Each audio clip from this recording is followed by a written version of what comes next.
One. Hello, back. Uh, Thursday? Yeah, it's Thursday. Sure is. Thursday, end of the week for me. Thursday night here at IR Bad at Games, and back with what might end of our first route of Steins Gate Zero. I know we're in the end chapter of the first route we chose. Twin Automata is the name of the chapter. I know that. I just don't remember how long the end is. I don't think the ending. We'll find out. But for those of you who have been following along, playing Steins Gate Zero, the sequel, prequel, alternate timeline version of Steins Gate or whatever.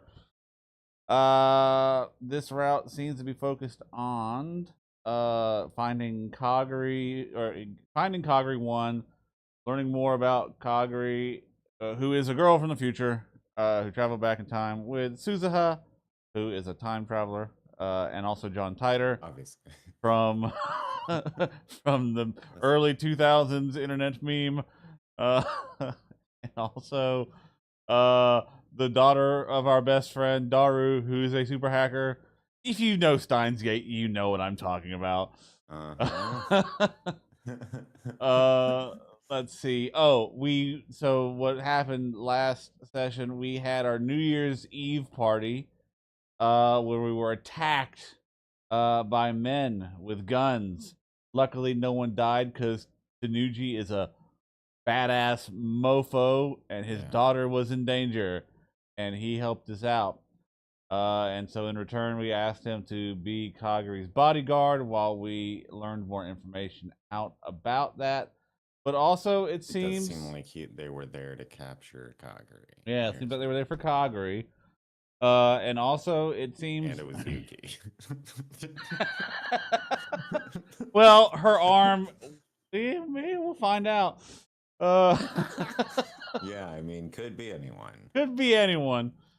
But she was also injured. Yes. The arm and couldn't make it to that party. Although, Fubuki and Kaede wasn't there either. Yeah. Also suspiciously timed exits. Yeah. But I think the most important detail about that whole party was we did not answer a call from Amadeus, and suddenly, let's do the time warp again. Not of our volition, but of someone else's. And now some things have changed. Yeah. It seems now, instead of attacking the party, Maho, who is the scientist who developed Amadeus, her hotel was ransacked, apparently after laptop that she has. And I think that's where we're hopping back into this. Seems to be the right spot. Is more of like a friend of the group. This go around. It seems that possibly CERN is not the bad guy here. Who knew? Or at least not this route. We don't think they are yet. Speaking of, we'll see. Speaking of Maho and Moeka, they are currently working together. And that's right, we're going to do the interview. That's where we left off. Yeah. Oh yeah. But yeah, the fucking contrivance where Moeka cannot actually do the interview because she can't talk to people. It's wow. Just okay, game. All right, game. Okay. All right. Well, without further ado, let's begin. And again, we were asked to be the intermediary here for the interview. Yes. And if that would give me an opportunity to observe how they lived and also get me some pay, it wasn't a bad idea. Yeah, she was going to pay us. That's right. I'd been spending enough time at the lab over the holidays that it had been cutting into my work hours. You have a job? Huh. And lately, I'd started to dream about going to Victor Condrey University. Wait, what? He has a job? He has a job? He has parents? Like, what's going on with this game? I guess we don't see all aspects of our shit all over again. Yeah. We're only with Okabe when it's important, I guess. well, they're just casually changing things without telling us, I Yeah. think, and he's just, it's like, oh yeah, I have parents now, and we're all just supposed to nod along. Like, that doesn't blow our mind. Like, Maori has parents. What? Yeah. I wasn't, isn't there, what, their, like, meeting scene was at a graveyard, right? Like, somebody was dead. I don't know uh, who. I cannot, for the yeah, life of me, remember. her grandma had passed away, and that's Oh, but I and thought that was like her parent figure, but maybe it was just her grandma. I don't know. we'll I don't find out. remember. It's been long enough. Yeah. And lately I We'll started to find dream out what about. this game says, but there's no proof that that's what, it was on the outfit. Victor Condra University again. Oh, two. Oh, God. The chance to talk to Yahomaho, a very talented AI engineer, was invaluable. A lot of people probably would have paid money for it. I'll do it. I'm interested in your work too. If you want my help, be glad to.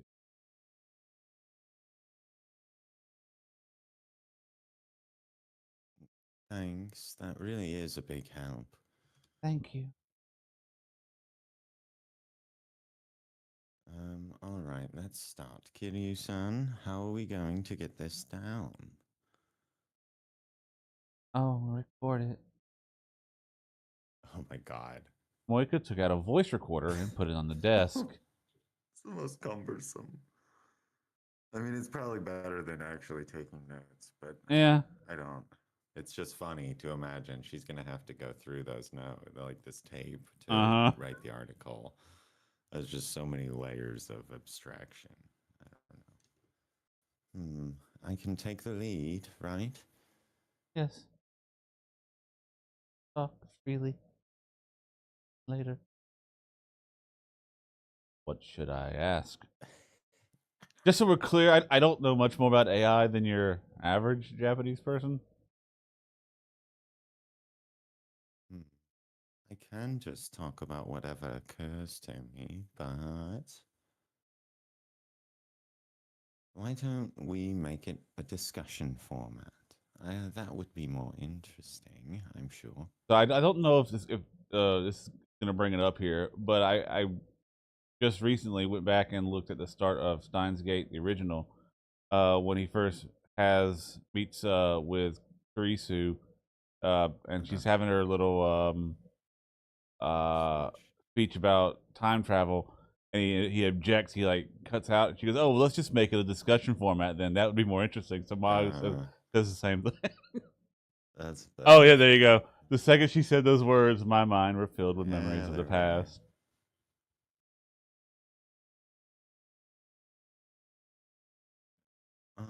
Well, sure. A discussion format would make things more interesting.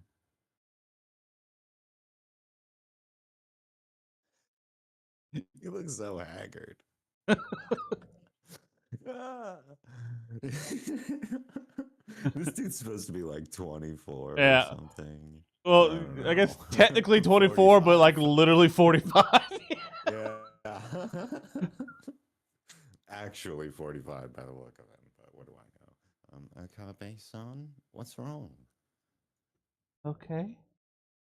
Huh? Both She Maho and got Moika that 1,000-year-old stare. were staring at me confused.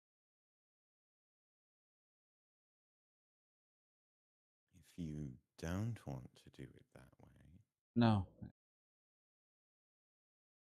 Sorry, I just remembered when Kurisu said the same thing to you.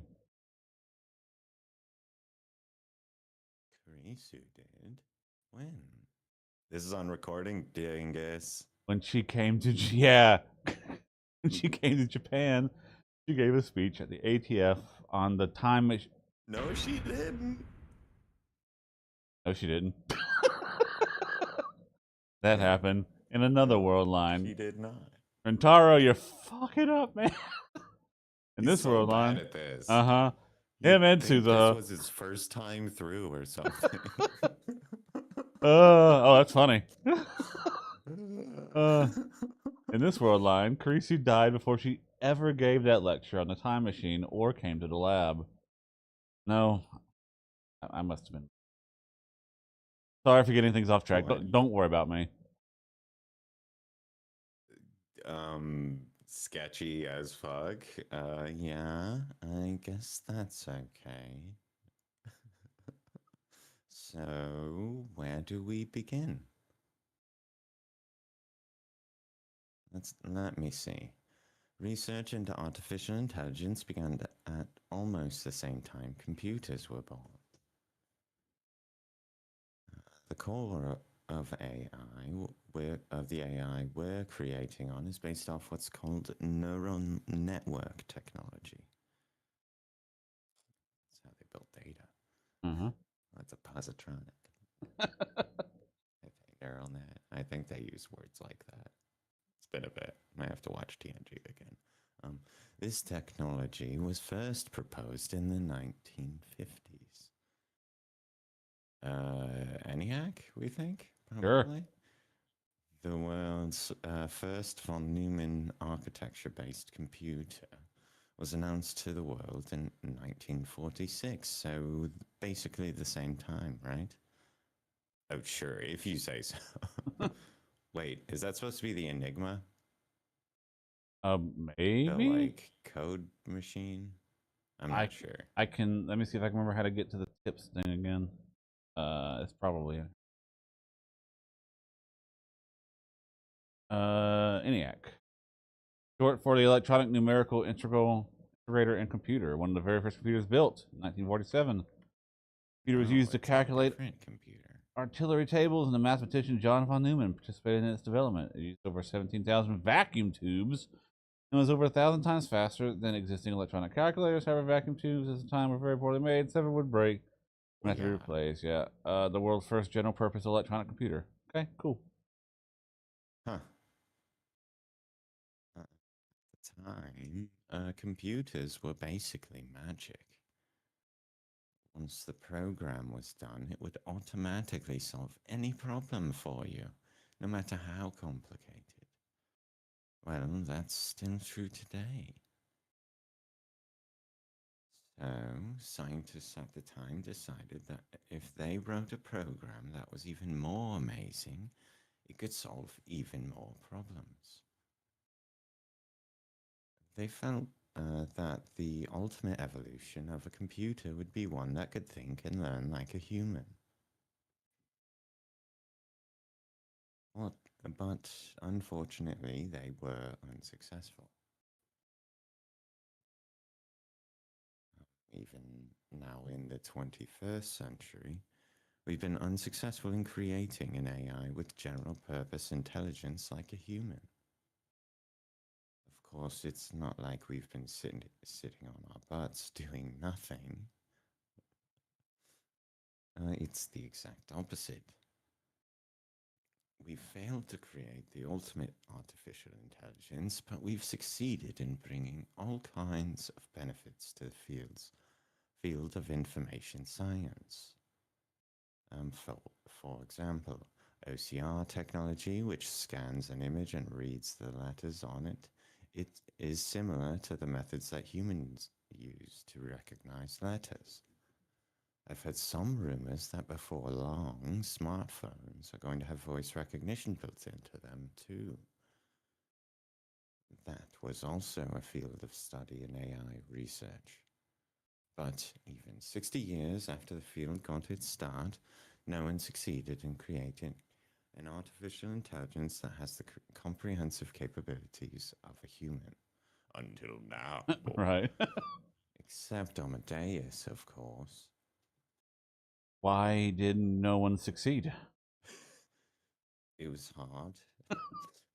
I suppose the simplest way to say it would be that we don't know how the brain works. Maho tapped her temple with her index. Spicy meat. There's still a lot about the brain we don't know. How can a biocomputer made of just 100 billion neurons possess such power? How is it capable of recording and instantly accessing such a huge volume of information? Why is it capable of things like insight, where two seemingly unconnected events are put together? I could come up with all kinds of examples. There are a lot of problems that humans can solve easily, but that computers can't solve at all. There are? Plenty. You could say that our job is going through each one and solving it in turn. I think I'm having a little trouble seeing what you're getting at. Can you give me a concrete example? Hmm. Maybe I'll tell you about the frame problem. Let's say Kiryu-san was a robot. Waiko had been taking notes, but she suddenly jerked up when her name was said. I'm robot? Mm-hmm. For the sake of argument, more accurately, the AI loaded into a robot. Kiryu-san, I'd like to use that table. Can you move the voice recorder a little? Waiko moved the voice recorder from the table to the floor. What? Maho started to rummage through her bag as she did so. I'm sure it's in here. Oh, here we go. She took out a small white box, small enough to fit inside her tiny hands. She opened it and extracted the contents. It was an upa, the same thing Mayuri collected. Maho handed it to me, so I took it and touched it. It had the texture of a bracer. Hmm. Mayuri-san gave this to me yesterday. Cute, huh? Was it really? I never quite That's understood yes, I what believe girls, objectively. particularly Mayuri, would find cute. I returned the upa to her. She put it back in the box, closed the lid, and put the box in the center of the table. Going to do a simple experiment right now. Okabe-san, order Kiryu-san to take the upa out of the box. Order her? Because she's a robot, silly. That's right, she's an AI, so just send her a program so that she'll perform the right movements. Right movement. They should be as simple and scientific as possible. Specific.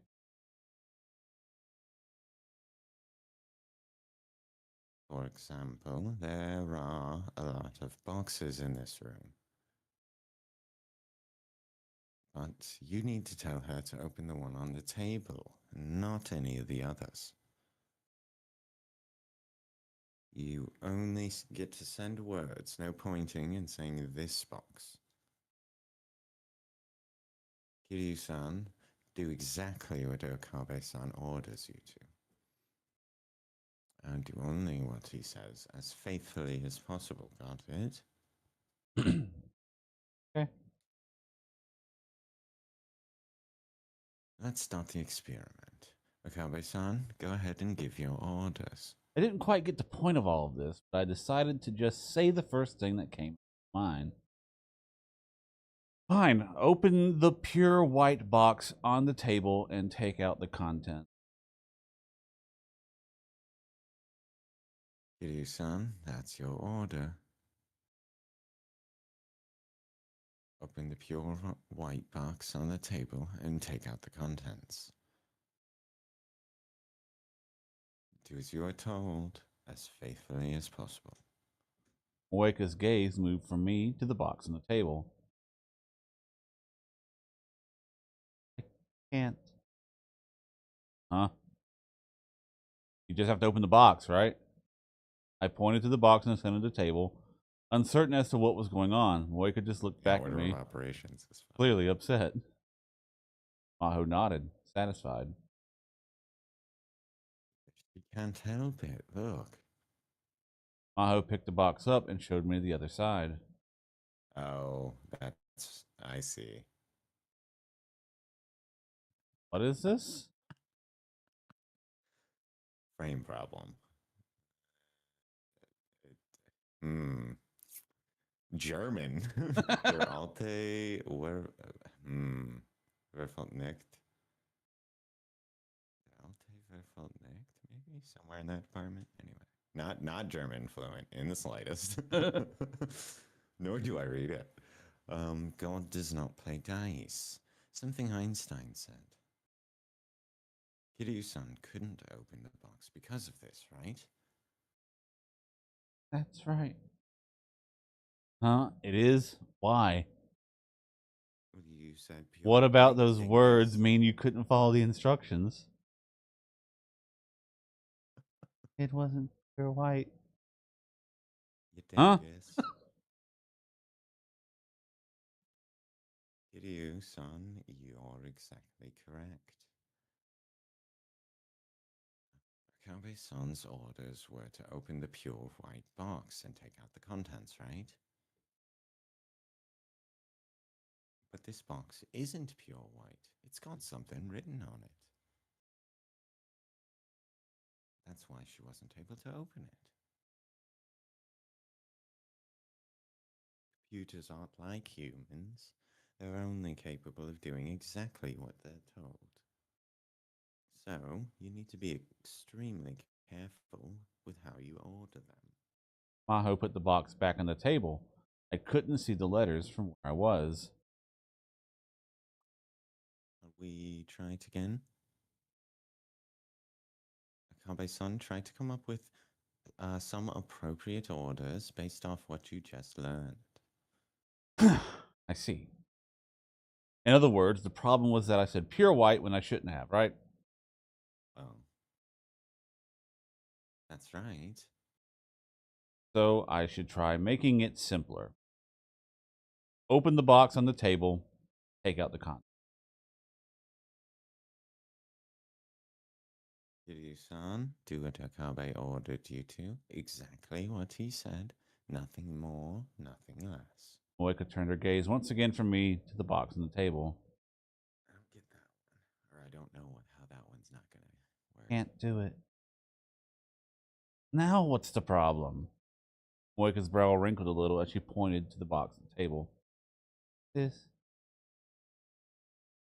box. Ugh.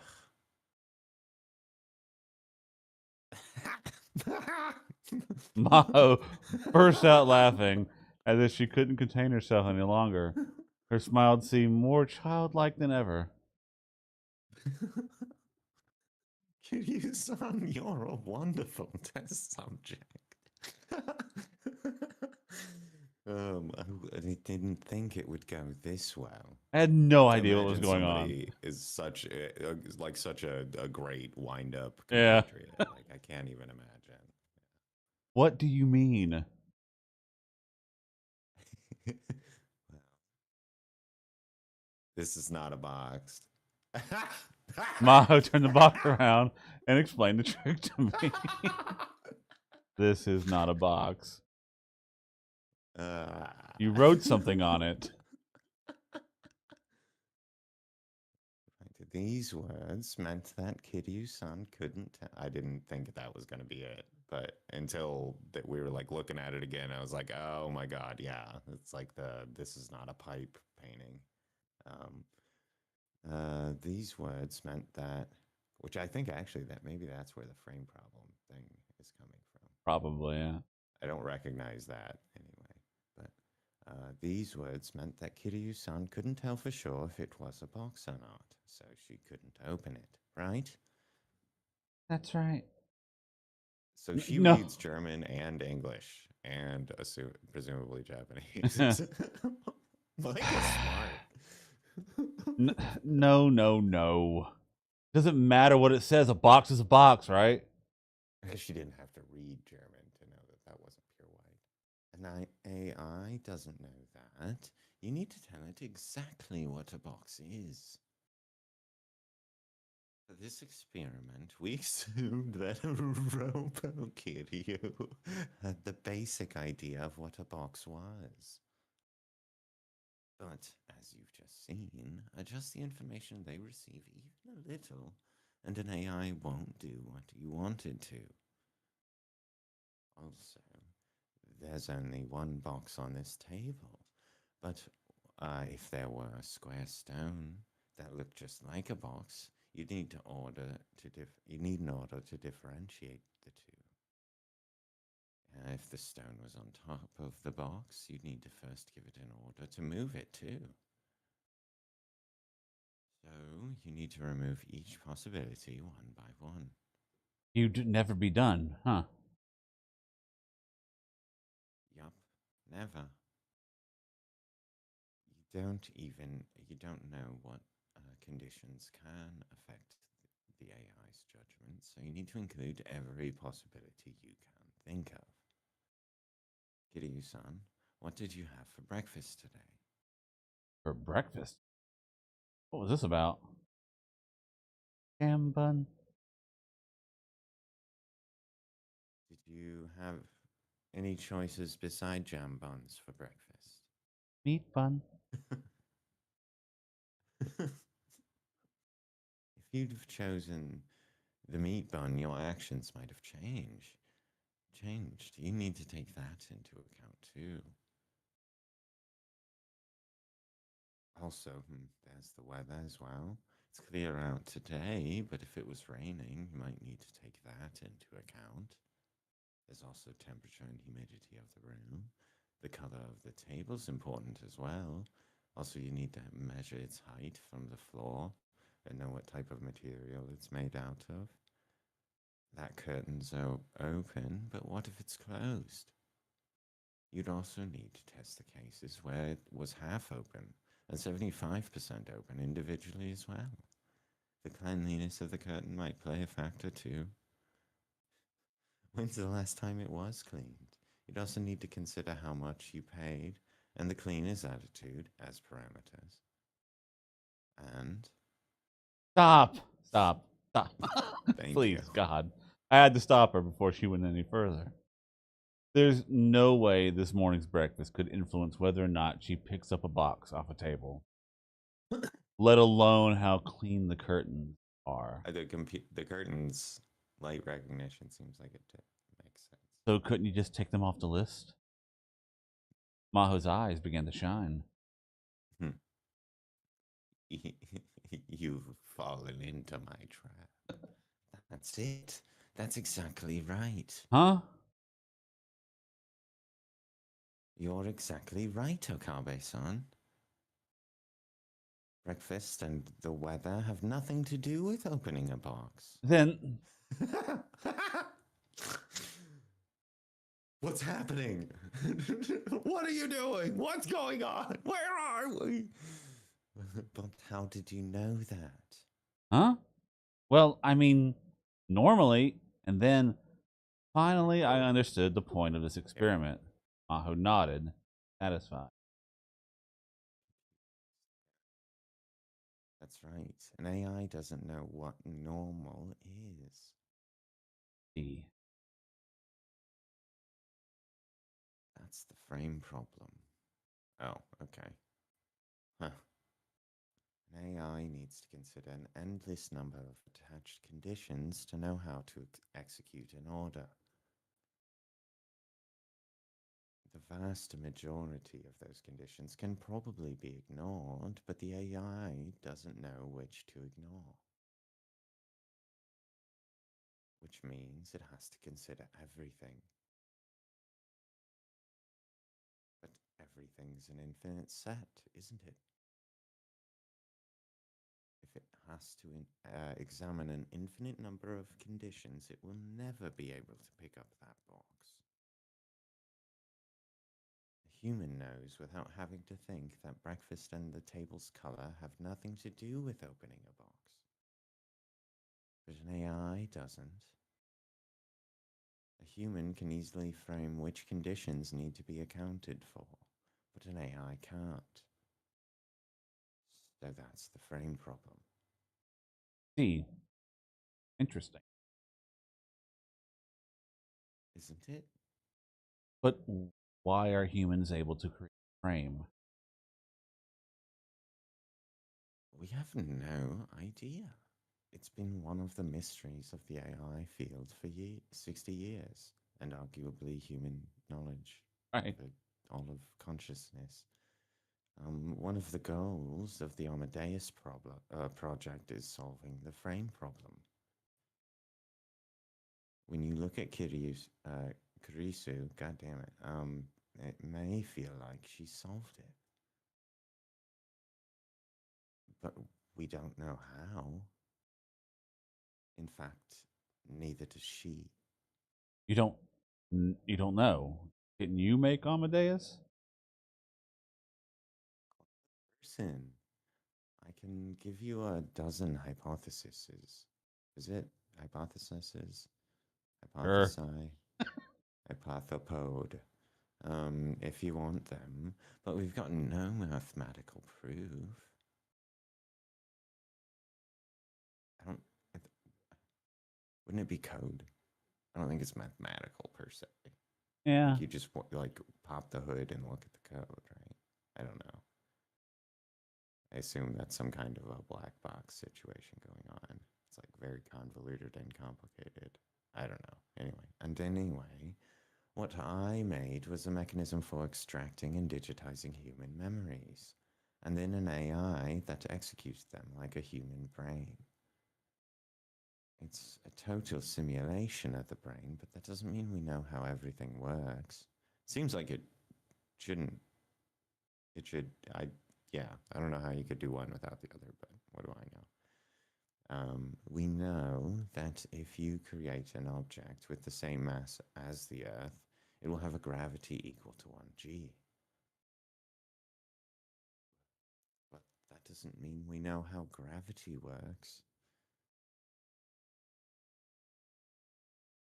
Is that easier to understand? Not at all. But I see what you're getting. Yeah, like I mean, I guess If I'm colloquially. understanding you correctly, you've created an AI that works like a human, but how it works like a human, you don't know. That's right. We can't wait to go into production. Right? Yeah. That's still a huge advance in AI research. Research to simulate the functions of a neuron has been going on for a long time. But we've never found a way to create data that could function effectively. That data is a complicated, intertwined web of everything that humans need, categorized and stored in their brains over decades. In other words, race? Exactly. The structure of memories has been a mystery for a long time. This is like a lot of stuff that I was like, I don't think that we know enough about how brains Right. work to be doing a lot of the things that they're doing here. I know she's a brain science genius doctor or whatever, but and then like here they're like, so the brain science magic, and like, oh, okay, all right, game, Yeah. okay. Um, but thanks to Carisu's research, we were able to extract an entire set of memories and digitize them. We still don't know how the data itself is stored, but we know how to use it now. And that's Amadeus. Boggles my mind. Yes, that's right. This happens a lot in AI Yeah. research. Something works and we're like, yeah, okay, whatever, I don't great. know how. I feel like there's a lot of that in coding, or more of Uh-huh. that in coding than coders want you to Yeah. know. But someday, I'm going to find out what human intelligence really is. And then Karisu, I'll finally. Maho suddenly fell silent in the sentence. Can What's we wrong? tell audibly whether there are brackets around the name or I don't not? Do you think that they like yeah, I there? don't It's think like when you put air quotes around something, you right. can like hear it. Right? The You know? I think the brackets are for our sake, not the characters, Yeah, but but she didn't have them there. yeah. Like I don't know. Yeah, nothing. Is there anything else you want to know? It doesn't have to be about the frame problem. There was a lot I wanted to ask, but it felt like we had more than enough from Moeka's article. Nah, you have like 5 minutes. She can't cut this down into an article. Are you kidding me? I looked at Moeka, who hesitated a second before speaking. Um, We need some like fixed details about the project. What is it, Kitty-san? is it possible for artificial intelligence to surpass human capabilities? Not a question I would have asked, I guess. But if you're just making a human, if you're just firing up a brain essentially here, which is what they're proposing, like the conceit is that they've just copied a brain mush and digitized it, and all they can do is make that be a human. Like, shouldn't it not? I don't know. They're plugged into the Yeah, computer. Maybe the they're collective hive mind of the internet. having like direct access with your brain to the computer stuff makes you. I don't know. That's an interesting question. I would agree. In terms of knowledge, Amadeus probably surpasses anyone in this room. Yeah, but she has Karisu's memories after all. After all, There was no matching the knowledge of a genius. I'd gone up against Karisu any number of times and learned it the hard way. that's just comparing her to us. I mean, you guys are medium smart at best.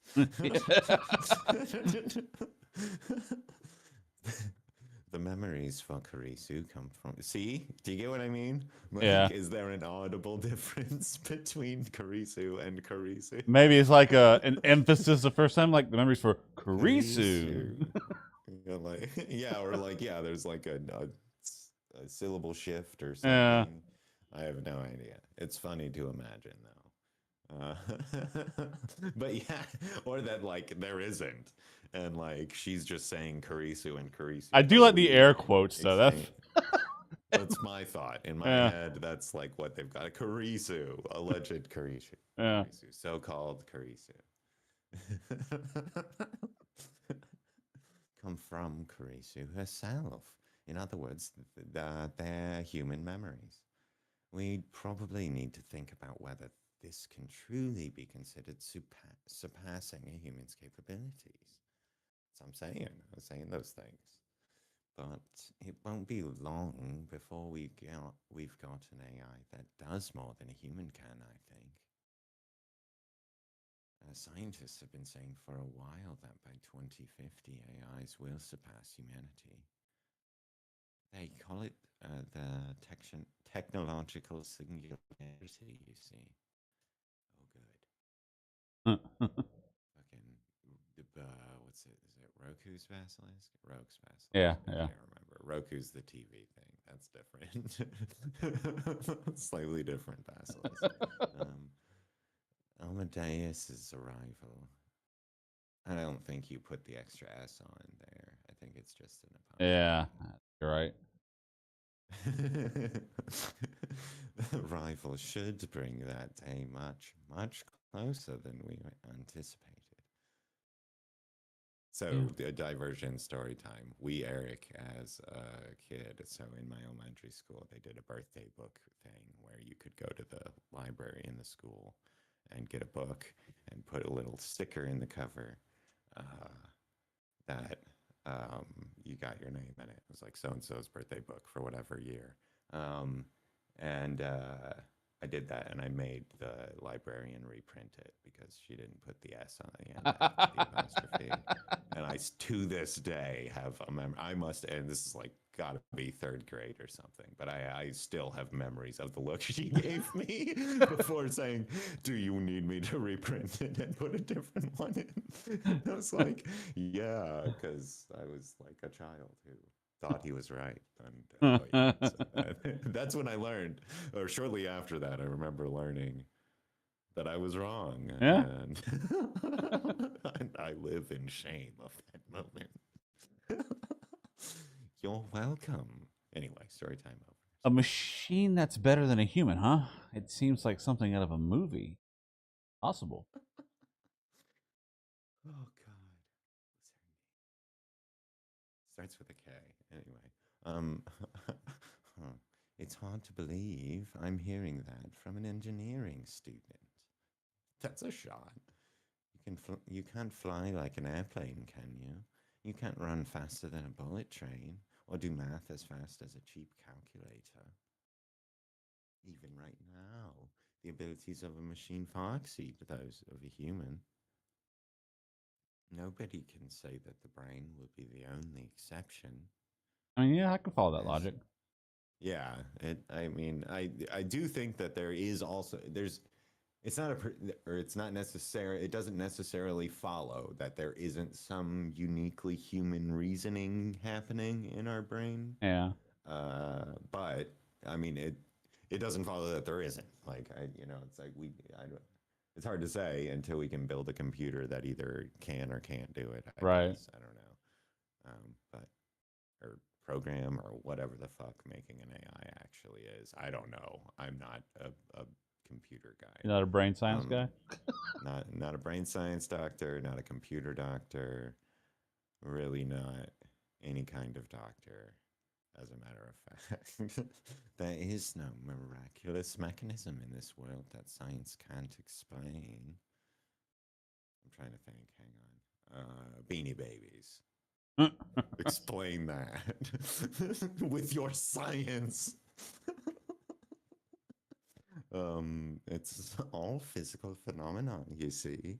Once you know the underlying principles, you can recreate it artificially. I stand by my Beanie Babies example, actually. Yeah, The more I think of it, the more I think that's actually like a like no, fucking where's the science? Or like a flash crash or like weird speculative bubble stuff or there is stuff like that that's like no. Anyway, my job is to solve riddles we don't have enough answers for and make a true AI. How does that work for an interview, Kiryu-san? but Moeka just stared at Brain her memo doctor pad and didn't Harold look up. Steinet. Sorry. Kiryu-san? Yes, this is plenty. I'm sure it will be an interesting article. Thank Oh you my god, too, is she actually a robot? I just Abby-kun. thought of that. Yeah, She was all like startled when that was brought up before. was really interesting. I wanted to talk a little more, but both Maho and Moeka seemed to have work to do, so I decided to leave. It's all physical Ooh, and phenomena, she's like a chatbot. huh? Honestly. Maybe. Yeah, there's Oh another shit! one. The more I think about it, the more I like it. Sorry. I I hit the wrong button on that. Distracting you. Fine. Maho thought exactly the way most AI researchers did, that there were no black boxes in the brain. Okay. But I knew the truth. There were things inside the brain that science could explain. What the hell is this reading Steiner thing anyway? Was it Right. ever going to be scientifically explained? It's like a little shot out to us in Uh the huh. audience. Like, we get it. We do. We understand. Don't worry. We're working on it. Oh, oops. Maho quickly choked back her yawn and looked around to see if anyone saw her. There were other Oh, that was a people. yawn sound. Yeah. Okay. there, I were, don't know what fly is. there were other people doing the same thing as she was, leaning up against the railings of the bridge and killing time. Of course, they were all too focused on themselves to pay her any mind. She'd planned on spending the day at Ferris's house, taking care of paperwork left over from the office's temporary closure. But this morning, she'd gotten a call from Dr. Leskinen that had sent her hurrying to Tokyo Denkai University. Tokyo Denkai had, it seemed, offered them a temporary room at the school while their office was closed. Dr. Leskinen called Dr. Izaki at Tokyo Denki, who had given it to them without a second thought. So now she had decided to pay the new office a visit and discuss what they had planned to do for the future. The Kanda campus for Tokyo Denki University wasn't that far away from Akihabara, it seemed. Sure is a nice day out, though. The sky that poked out between the buildings had the clear color that was unique to winter. She spent the whole of yesterday cooped up inside her room, so the cold air felt good. Crossed her arms and reached upward. Cross her arms. What? Yeah. Like No, me too. that's like a stretch, I Wait. guess. Okay. Yeah. No, because when I say here across your arm, I think like fold them on your chest kind of thing. And then like reached upwards is like those two don't go together. But yeah, what you're saying makes sense, like a stretch kind of thing. That's not probably a standard stretch sound, I suppose. She sure is late though. The reason she was standing here was that she was waiting for Moeka. Oh, there she is. Sorry, almost there. Sorry. No, hurry, take your time. Thank me.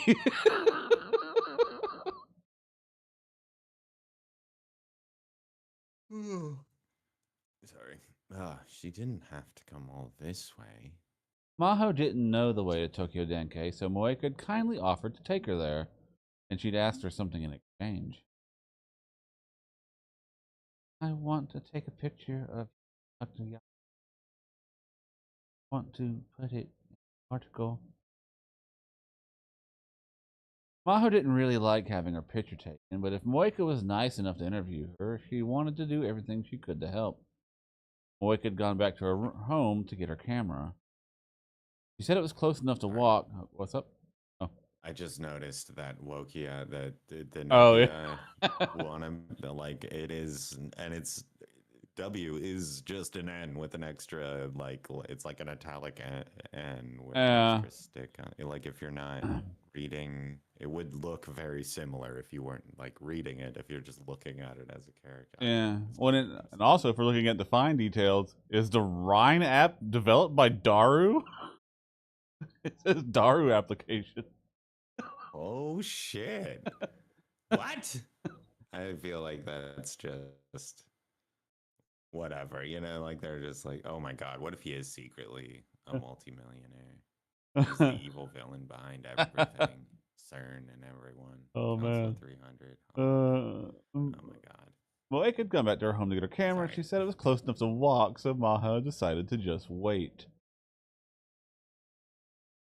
I guess they're probably not quite at the point where you could just use your phone camera. Anyway, she's Yeah. always so excited on Rhine, though. She closed her phone and looked up. Then she saw Moeka directly under the bridge towards her.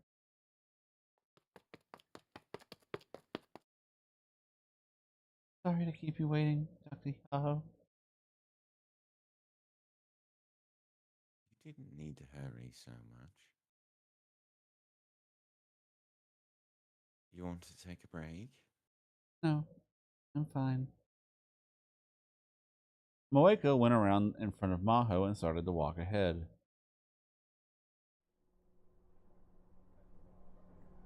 The year had just started and the subway was empty. Maho decided to take a closer look at Moeka, who was standing next to her and grabbing onto one of the handles. Moeka realized she was being watched and tilted her head. Then she took out her phone and started to type.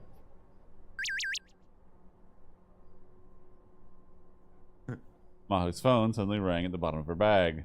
She just received a Ryan message. What's up? I see. So we can talk on the train like this. It feels strange talking to you on Rhine when we're right next to each other. You didn't look like you were doing well. It may just have been my imagination. Moika's expression didn't change much, but Maho thought that didn't mean she had no feelings. When she looked into Moika's thin, pretty eyes, thin, pretty eyes, you could see that she was an interested observer. Yeah, I would think narrow. She was an interested observer of many things. Maybe that's what you'd expect from a writer. Sorry to worry you. Nothing. Don't worry about it. Sorry. I'll make sure you get to Denki U, Dr. Yahoo. Weird being called Dr. Yahoo. What? Weird? Yep. You don't have to call me doctor both in the real world and on Rhine. Let's be a little more informal. Sorry. Then what do I call you? Just my name? That's what you do for Okabe-san, right? Like a boss? That's because he's a student and younger than me. You can treat me the same way. We'll be roommates for a while, and we're both the same age. That's what we call each other, Moeko and Maho. You would never tell by looking at them, but Maho and Moeko were only a year apart. Maho was 21 and Moeko 20, meant that she was the older of the two. Maho couldn't help but wonder what kind of deal you had to make with God to get that height and those voluptuous breasts. No way. I'll never call anyone by their first name. I'd be too nervous. Huh. Then how about Kiryu and Hyaho? Please be one of the few friends I've got in Japan. Got it. Will do. Okay. Aw. Yeah. Then try saying it now. Moika suddenly jerked upright and opened her eyes wide. Now? Yeah. Maho nodded at Moika's whispered question. If we're doing it, I want to start now. But like I said, I'm really not good at talking to people. Really? I thought you were just nervous because Okabe-san was with us last night. Like you're the kind of person who gets nervous around the opposite sex. True that when I talk to men, I get even more nervous. In other words, when it's just girls, it's not so bad that you can't talk? Well, maybe. And since we're both girls, let's get along. I know, how about this? When it's just the two of us, how about we try to talk in person instead of online as much as we can? I'd be less bored with someone to talk to. If you're going to be a writer for a magazine, I think it'd be a good chance to practice, don't you? Maho's a real one. Yeah. Okay, I'll do my best. She also types about as fast. Uh-huh. Which is wild. Moika seemed Perhaps faster. to feel herself and then turned towards Maho. Hey. Yeah, Hosan. For your help with this.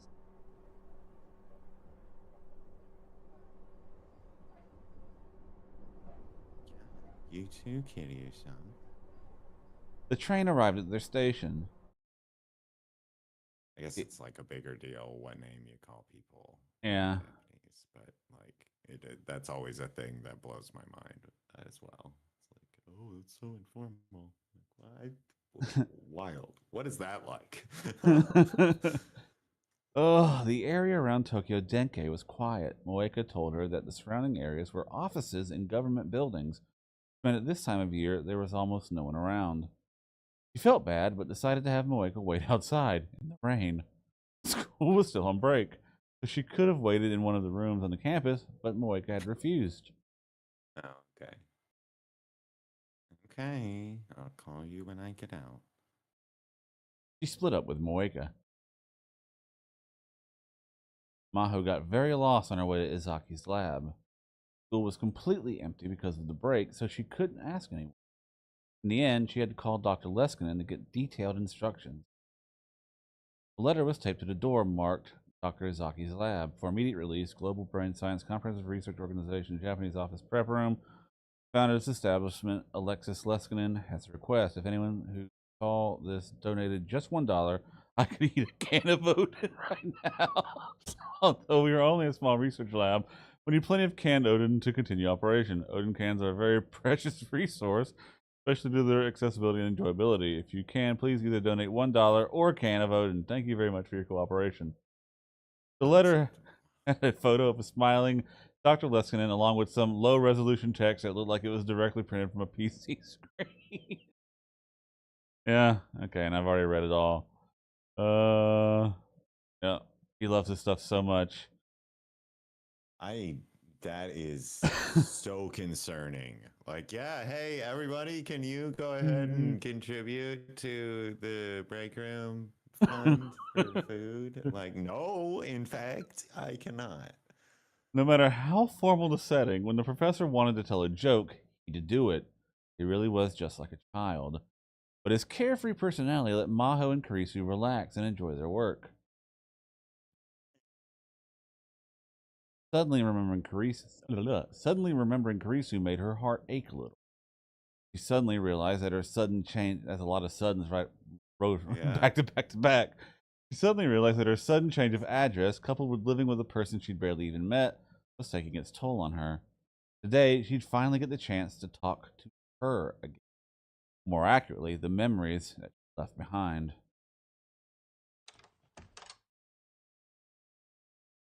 Professor?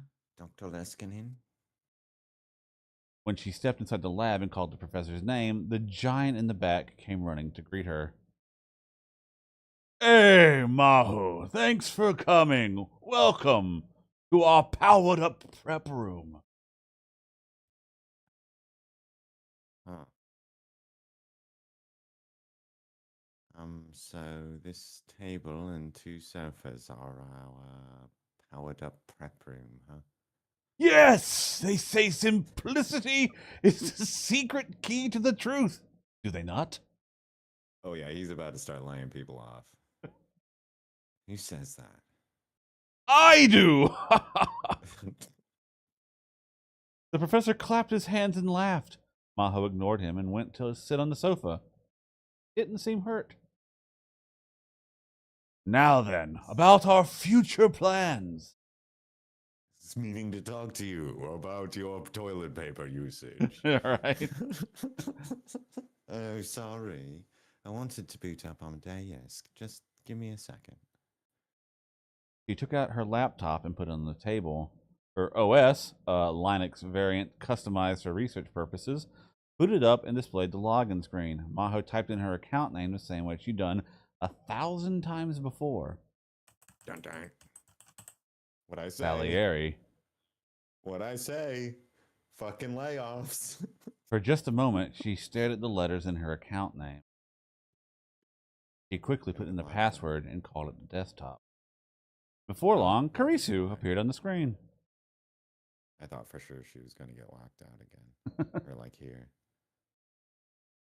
It's been a long time, senpai. A long time? We just talked 2 days ago. Ooh. That was an emergency. It didn't count. And even besides that, we haven't gotten to talk much lately. Oh, damn it. Yeah, it's all good. Didn't even realize either. Got through like multiple reads. Gotta warn me. You gotta let me know. I'm not listening to what's coming out of my mouth.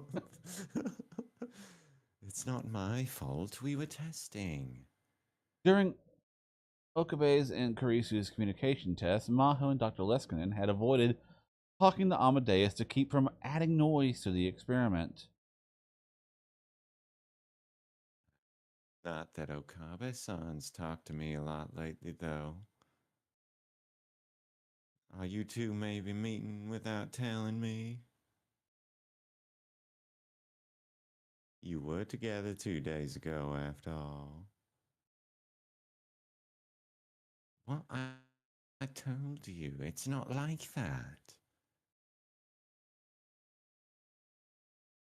Where do you get these delusions that everything in the world is about romance? It's not a delusion. It's a highly accurate hypothesis based off a calm, dispassionate observation and analysis. If you like that stuff so much, maybe you should have majored in it. Though, given how totally wrong you are, you probably wouldn't have graduated, let alone gotten your doctorate. Dr. Leskinen brought his hands together in an exaggerated motion. It feels like it's been so long since I've seen this. It used to be I could always find you wherever you were on campus. Because I could always hear you yelling at each other.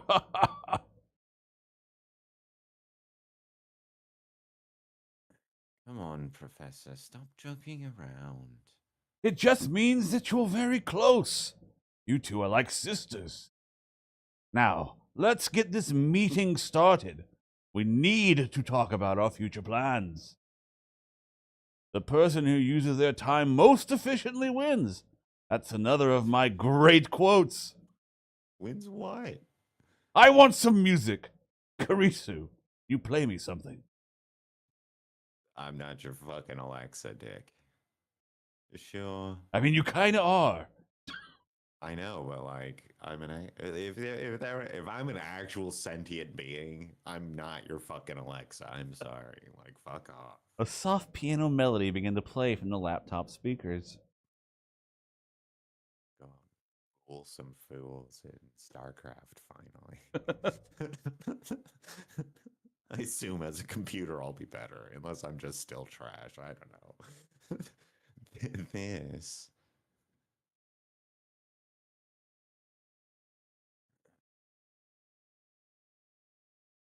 Senpai, do you remember? It's a song that brought us together. He'd never forget. It was what had brought them together a year ago. It was the symbol of their relationship.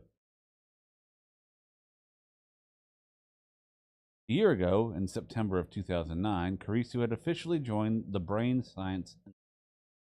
She'd completed the graduate school's doctorate program in May of that year and had only turned 17 in July. Maho herself had joined the Brain Science Institute at an extremely young age, but her record had been beaten by quite a lot. Karisu, genius. Everyone who met her could tell. Dr. Leskinen had been Karisu's advisor during the program, so Maho had met her several times, and that was enough to tell her that Karisu was different. Karisu never showed off her own talents. Actually, she didn't seem to think of herself as particularly intelligent at all, but that actually made it a little hard for the people around her to approach her. Whenever you talked to Karisu, you were forced to realize that there was a gap between you and her that could never be erased. She'd learned later from Dr. Leskinen that things had been the same in grad school. It was rumored that the real reason she'd come to America from Japan at it was rumored that that was the real reason she'd come to America from Japan at the age of 11. No matter what she wanted, no matter where she lived, she was cut off from the people around her. That was what it meant to be a genius for her. Maho was a girl too, and close to her in age. She actually considered Karisu more of a rival. They were working in the same field, they were going to be compared, and she didn't want to lose. Maybe that's why Maho had never thought of going to talk to her. Karisu was so busy learning how to work at the lab that she'd never come to talk to Maho. But then 2 weeks after Karisu came to the lab, a certain classical song had changed their relationship forever.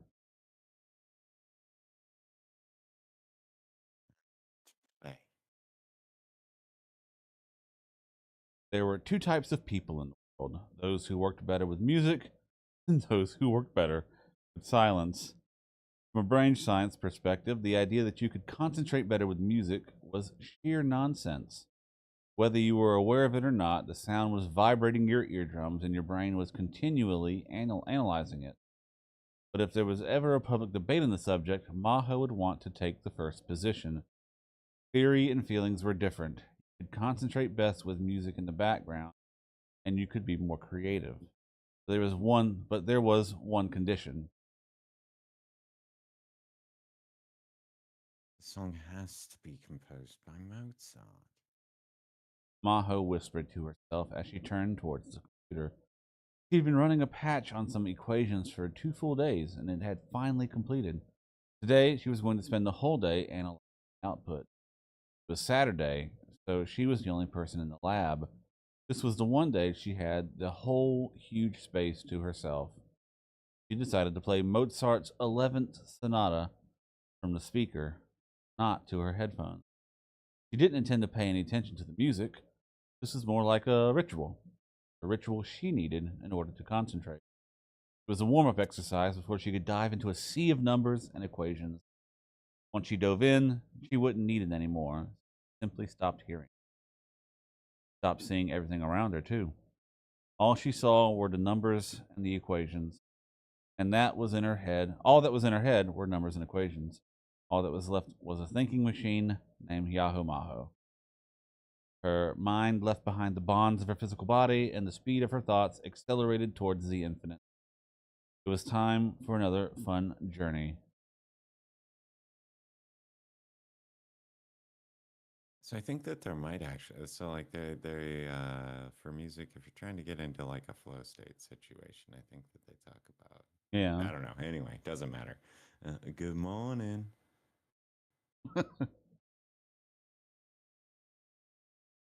Yeah. That's what I was hoping for. Someone suddenly whispered in her ear, and Maho jumped out of her chair, That's lost an her balance, unacceptable way to yeah, greet someone. You cannot do that. and fell. She looked up and Who would saw not feel Caruso. responsible for Right. assaulting? She looked up and saw Caruso staring down at her, beginning to panic. I'm sorry. I didn't think you'd be so surprised. She lied. Fucking, that was the point, you dick. You can obviously. Um, Karisu,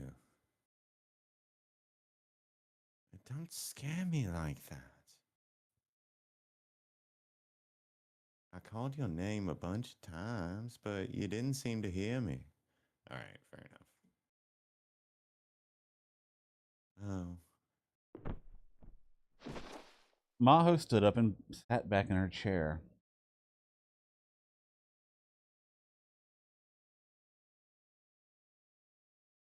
sorry. I was focusing so much I didn't hear you.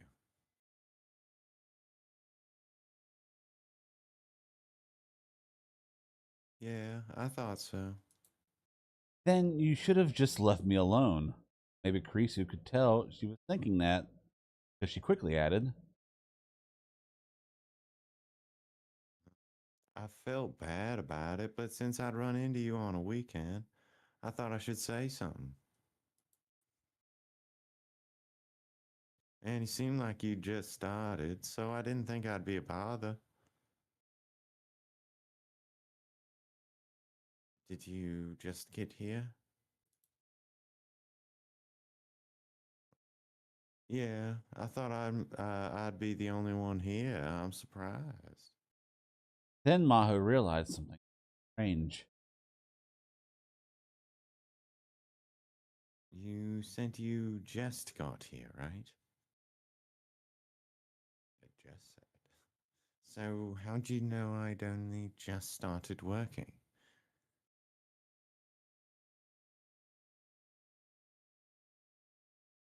Oh, because Caruso the pointed to the symphony just speakers. started. Yeah, that's pretty good. Okay, that's some nerd shit. You're still at the start of the first movement.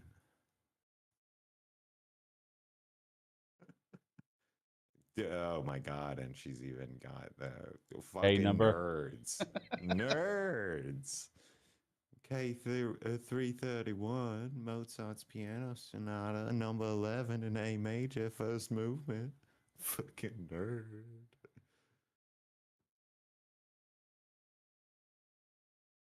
You like Mozart? It's not exactly like he's not like an underrated artist exactly, right? Like Right. Mozart. Fairly well received generally. I just know a little about him, she said, having recited the K number.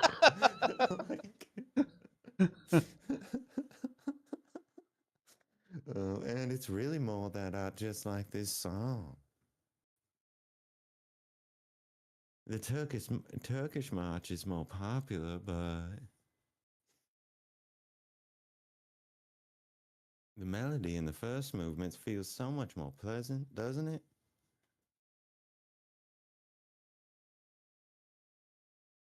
I agree.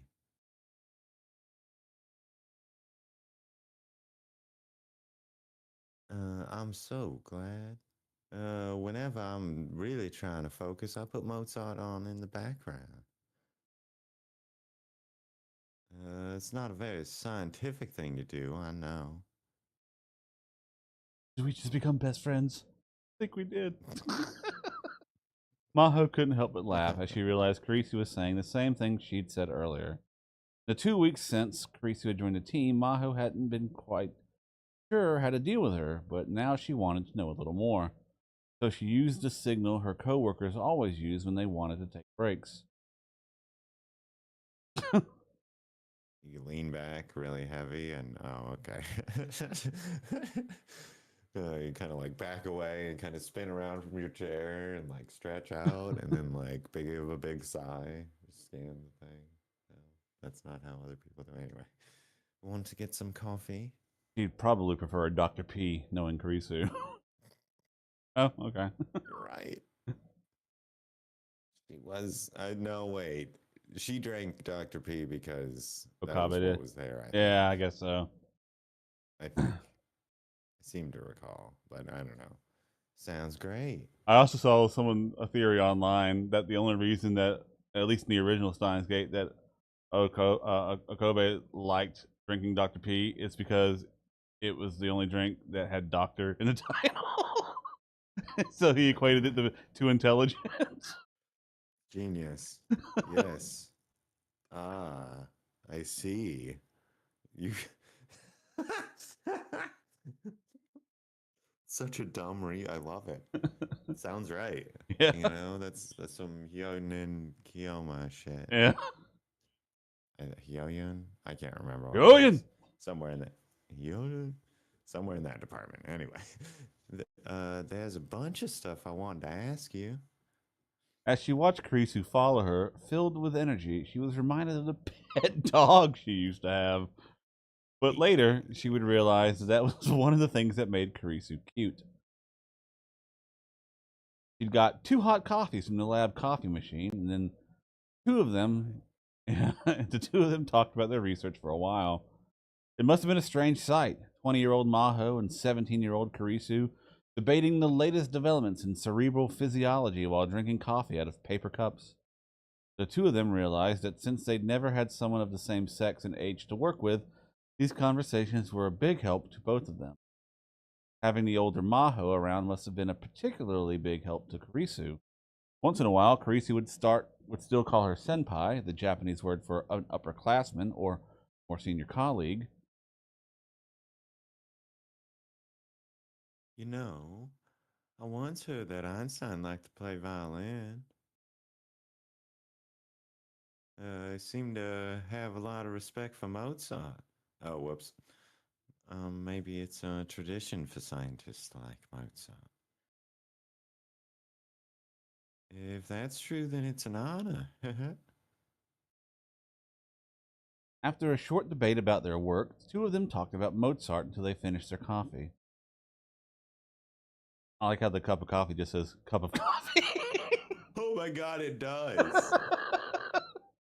Wild. uh, uh, What a time to be alive. After she had a real conversation with Kurisu, Maho realized she was totally different than her first impression. Every time she spoke, she'd smile or pout. It was adorable to watch. But the only thing she had in common with most people her age was her appearance. She was a genius. Do you know what Einstein said when someone asked him what death meant to him? No. What did he say? It's all relative. No. All right. That is a joke. It's not a joke. I think it's a real Yeah, it is a quote. real quote. Death means not getting to listen to Mozart anymore. It's a fairly famous phrase in Japan. Death means not getting to listen to Mozart anymore. It was Okay, so that's why more, they call it Amadeus. yeah, Okay. it was a more romantic phrase than she'd expect from the Einstein thought she knew. I have no idea. Einstein said that, huh?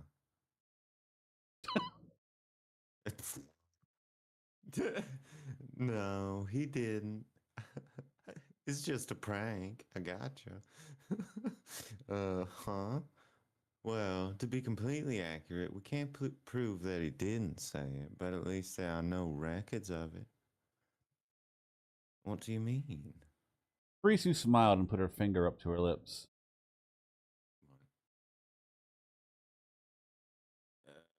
Oh, word of mouth, pointing at her mouth. That's Yeah. like I was thinking, shh, kind of finger to the lips. I was like, I don't. She's talking. You can't. That doesn't.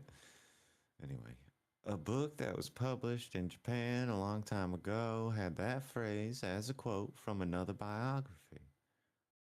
But the Japanese didn't specify which biography they got the quote from, and no one has ever found it. So the author made it. Oh, whoops. So the author made it up. Sheesh. We can't prove that, so we can't be totally sure. But I think these words are very much what a logical man like Einstein would say. Logical. Yeah, because once you're dead, you can't listen to Mozart, I mean, right? you're not wrong. Objectively, Spock would agree. Of course not. Yeah, of course not. Once you're dead, you can't listen to anything at all. Not just most Mozart. Thus, the statement is true. See? Logical, right? That is actually the kind of like he was the like Five House Puzzle was a logic game. Like Uh he's huh. I think it feels real, whether or like true, whether it's real or not. I don't know. Yeah. Anyway, you're very interesting. You know that intelligence and childishness all wrapped up in the same brain. I'm not childish, Dick. Sorry. I know it's a bit late, but it's a pleasure to be working with you, Carissa.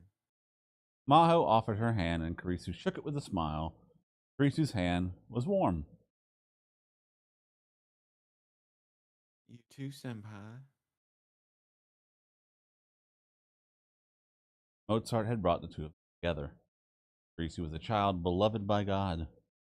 Everyone was amazed and astonished by her unmatched creativity. Everyone, including, of course, Maho.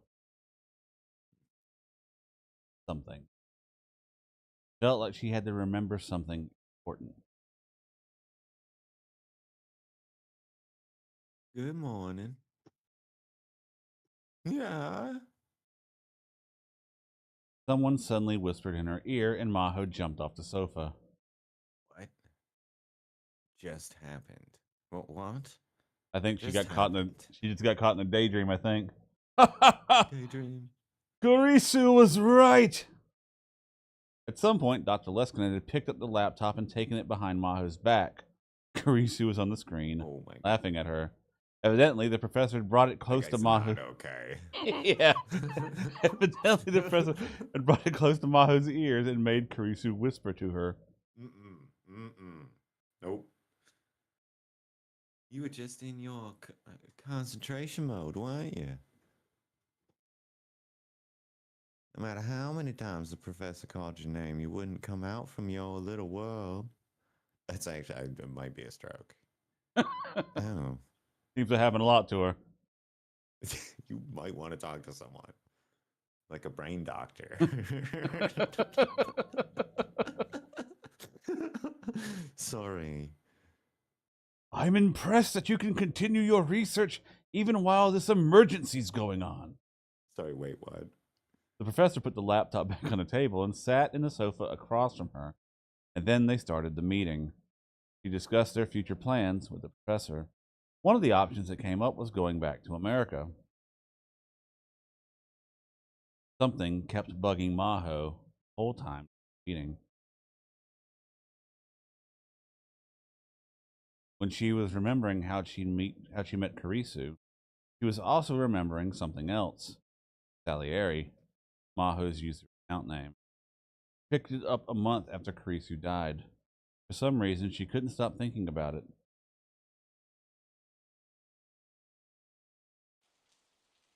After she finished her meeting with Dr. Leskinen and left the school, she realized it had started to rain. Huh. So it did rain. Japan's weather reports are surprisingly accurate. What? What? I mean, I guess maybe it said it was gonna rain. Did we talk about that earlier? I don't. I don't It doesn't remember. matter. I wonder if Kiryu-san stopped in some shop somewhere. It was raining before. It was already raining. Just as she went to take out her phone and send the Did message to something her, change? Her background's different. Her whole phone's different. Something did change. She got a message of her own from Kurisu. Tell me about Okabe-san next time. Oh, it's fun talking to you and Sawayama today. Tell me about Okabe-san next time. I had fun too. I've said this before, but it's not like that. Frog. Oh, that's the frog from Chaos Child. Which, yeah, weird.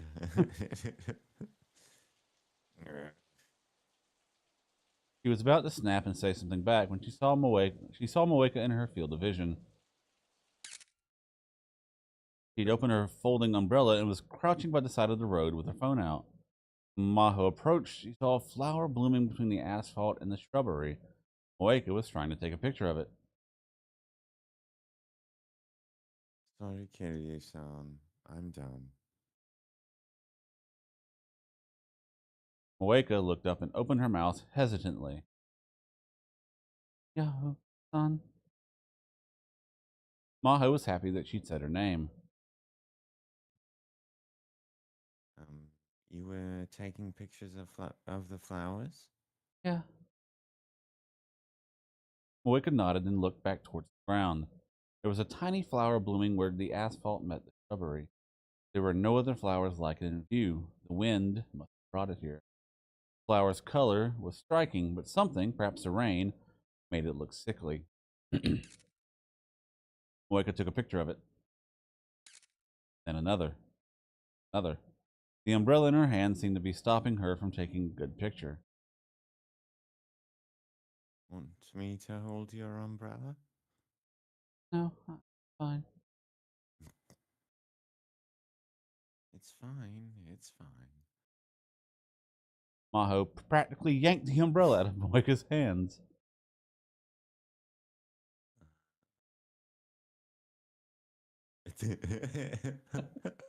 You're welcome. Moeka used both hands to steady her camera, and then when it came into focus, she pressed a button.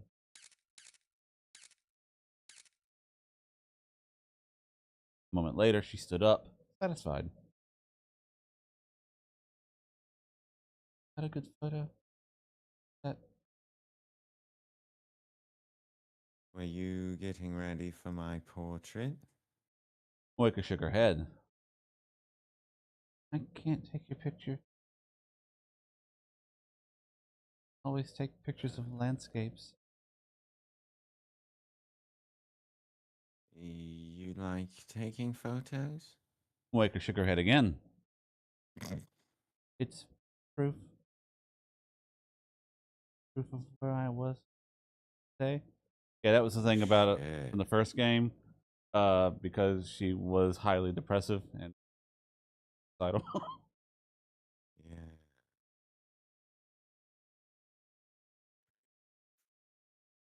Yeah. What do you mean?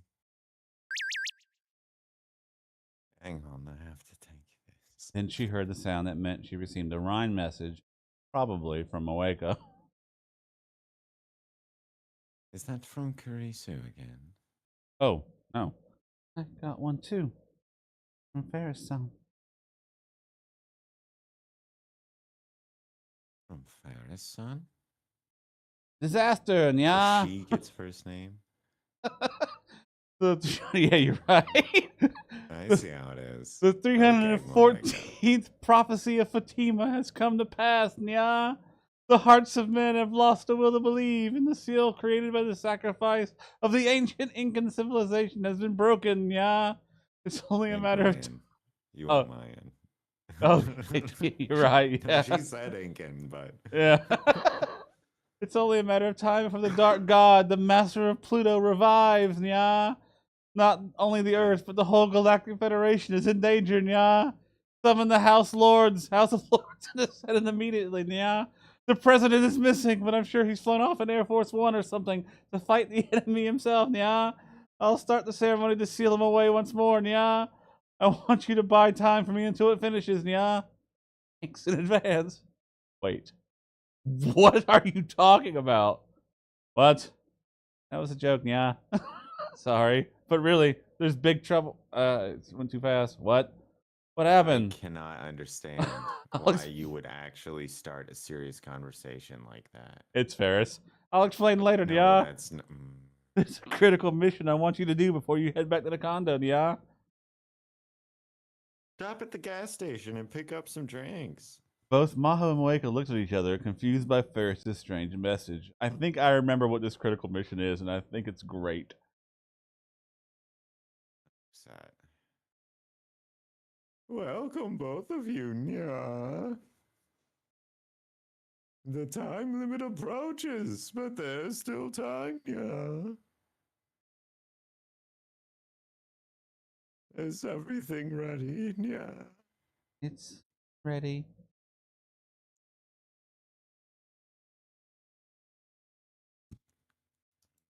Yes. Then let us begin. Yeah. This operation name is All Night Cinderella Girls Secret Party Shocking Sleepy Confessions. Yeah. See. What's wrong, you two? You're so low energy, yeah. We don't get many chances to have a girls' night. Let's have fun, yeah. Only if you drop the Nya thing. Like, Maris, I appreciate the snacks and the hotel room And the badass like, panda you're just a hoodie. lot. You're just a lot. I feel like that's my house. Oh, probably. What do I know? I guess we can. But I didn't think that the important mission you had for us was skipping dinner. The two of them had To eat a bunch suddenly of gotten a candy. message from Ferris that Ferris was having a girls' party that night. Ferris had asked them to skip dinner so that they had empty stomachs for the party, and both Maho and Moika had done so. I would not. Like, if you call me and tell me to skip dinner, I'll say okay and then not. Right? Like, you do not control me as far as eating is concerned. I'm probably gonna if I'm hungry. Sorry. And then I'll probably still eat when I get there. Don't get me wrong. But, like, okay, eat whatever you want, yeah. I bought something a little pricey for the cakes and ice cream, yeah. Ferris started to rummage through the plastic convenience store bags with a smile. Normally, Ferris acted like she was rich, and in fact, she was rich, so she could have easily purchased the most expensive cake that either of them had ever tasted. But she realized that the right cakes and ice cream for a party like this were the ones you got at the convenience store, and she purchased them there without any hesitation. Maho thought that must have been one reason why the customers and maids at May Queen admired her so much. She'd been working short staff at May Queen since the start of the year, so it had to have been hard, but she wasn't showing any signs of exhaustion at all. And if I get there and all you have is fucking gas station candy, I'm not a happy camper. If I did skip a meal, even if I didn't, I'm gonna be pissy. But like, what's wrong, Mahonyan? Did you fall in love with Ferris, Nyan? I always love it when girls fall in love with me, Nya. What? It's not like that. Don't be so embarrassed, yeah. I'm happy you seem to like your present too, yeah. Oh, maybe you were right.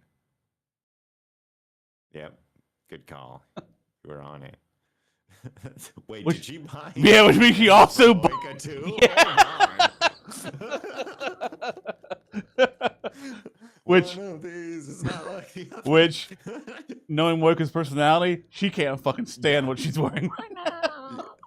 I don't weird, but it isn't comfortable saying that. It's Yeah. just a very sketchy position. Ferris, not okay. Not an okay way to treat people. Less relatable than you think. Those panda pajamas look great on you, yeah. Just as I thought. It's not that I like them. It's just rude not to wear something that's a gift. The Ferris. hooded panda pajamas that Maho was wearing were a gift from Ferris. I don't mind the fact that it fits perfectly, but this is definitely a child size. You're like a little doll, so I'm sure anything looks good on you, Mahonyan. Stop calling me that, I said. And please, don't think you're going to make me wear a different pair of animal pajamas every day. Yeah? What? I'm rich. I can do what I want. Yeah. Yeah, like, I'm sorry, what? Not the plebeians. Mahonyan, can you read minds, yeah? How did you know I... See, this is what I'm talking about, Ferris. It's not okay. You can't just... Can't do that to people. How did you know I already had a week's worth lined up, yeah? You already bought them? Just as Maho was starting to realize that Ferris was just I'm toying with really her. rich. Moeka was covering her mouth with her hand and trying not to laugh. Oh, is she opening up a little bit?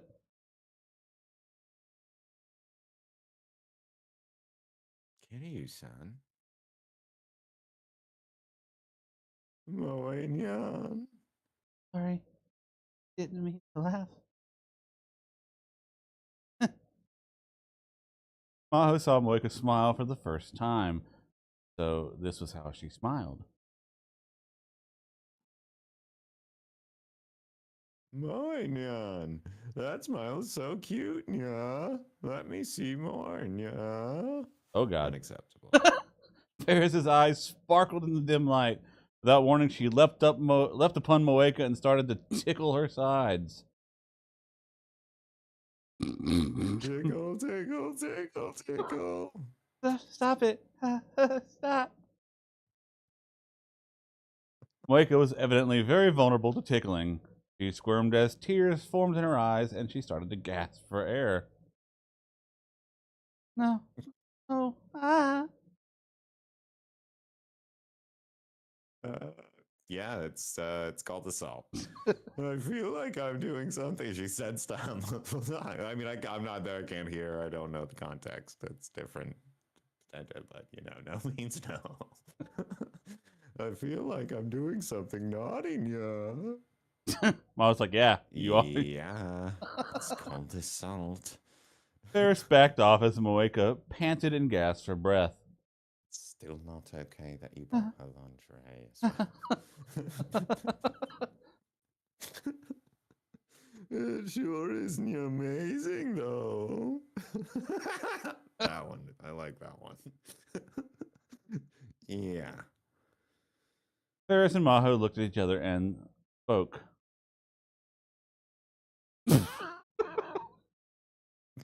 Amazing Rachnia. Jesus. Good board Moeka game. was wearing a crimson piece of baby doll lingerie as her pajamas. It was a kind of adult lingerie that you could never imagine a girl like her wearing because it would just expose her, and she fucking hates that. So why did you buy it, Ferris? Of course, she seemed unaware of this and had seemingly only chosen it because it was easy to move around in. That's hilarious. But That you like go to a fucking sleepover. in a fucking teddy. Those are the PJs that somebody puts on, just like, oh yeah. Oh, that's actually hilarious. But with Moika's natural proportions, she ended up looking incredibly seductive. And on top of that, with her massive breasts shook as Ferris tickled her, even Maho felt a little strange. I was gonna say, I think Maho has a crush on Moika. Sorry. Sorry. And Ferris is arguably sex best. Moika apologized as she gasped for breath. Maho shook her head to drive away the strange feelings. Well, whatever. Okay, let's start the party. Okay, bring the chill drinks, nya. Bring out the PJ. Tonight, no one gets any sleep, nyan. 20 minutes later, they were all passed out. No one gets any sleep was Ferris's idea of a joke. She had work early in the morning. The party lasted exactly 2 hours.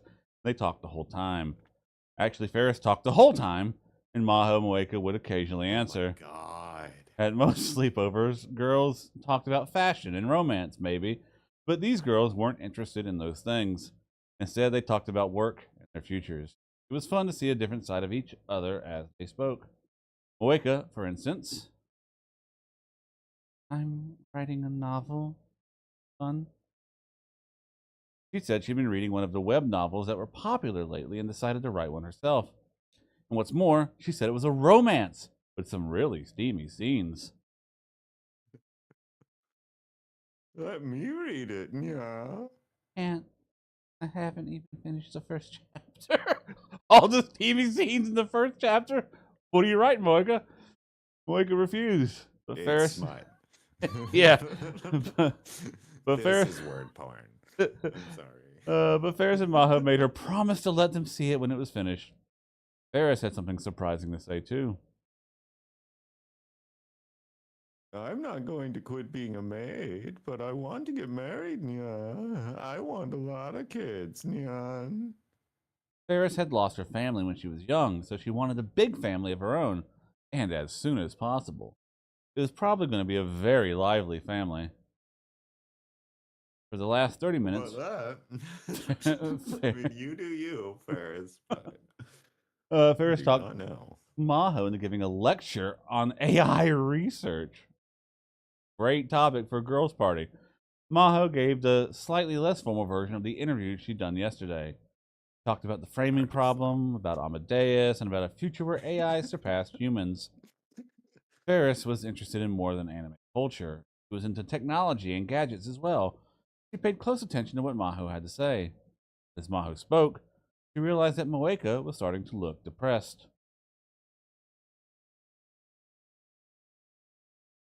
Kiryu-san, what's wrong? Sorry, give me a sec here. Yeah, I see it.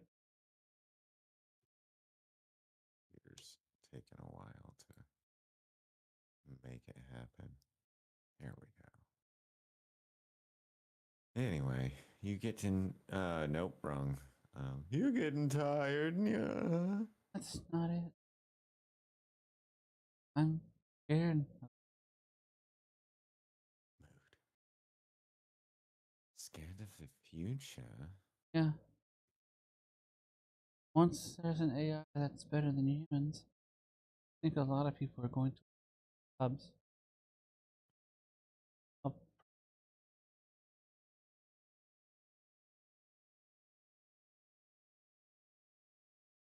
so that was it, Maho thought to herself.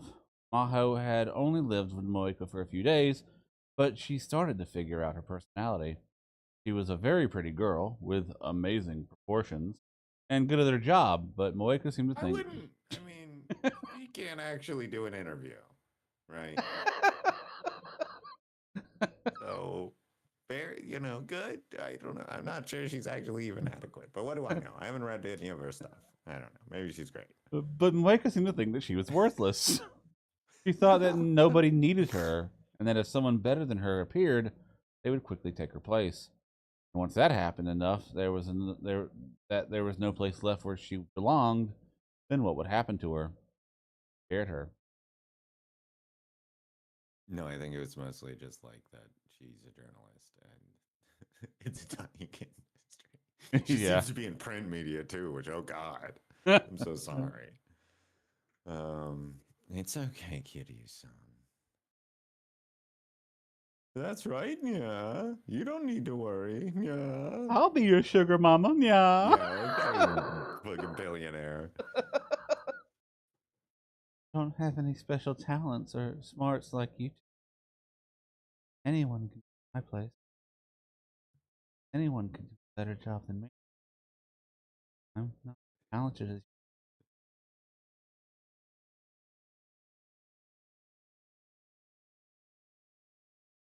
So what? So someone could take your place, so someone's better than you. So what? Mahonyan? There are a lot of scientists who are more talented than I am.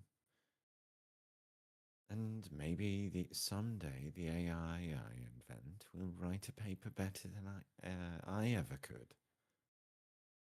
But so what?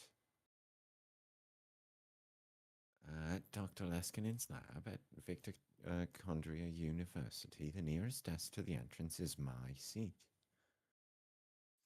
The door wasn't put on right, and the wind always blows through it, and you can always hear people chattering in the hallway, but it's my seat. Even if the universe itself were to end, I'm not giving that seat up to anyone. Even if a more talented scientist or a more talented AI wants it, I'm not giving it up. That's like not how it works. Yeah.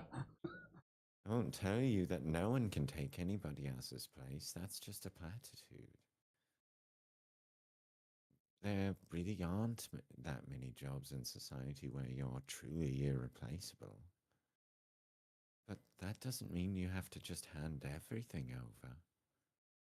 Because I'm me, not someone else. Me. And it doesn't matter how talented you are or aren't. Let's say there was a bio robot that was identical to Ferris' son, right down to the molecular level, and it could do a better job of serving you than she could. I'd still rather ask Ferris' son. Even if it cost me 100,000 times. Wait, whatever. I would ask the robot. I wouldn't ask the robot. There's no real reason for this.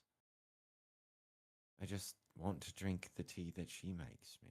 Right. Until, there's like a monetary difference. And like if Right. it's between living and dying, you're gonna live. Like you're gonna say, Yeah. I'll do the one that I can survive on.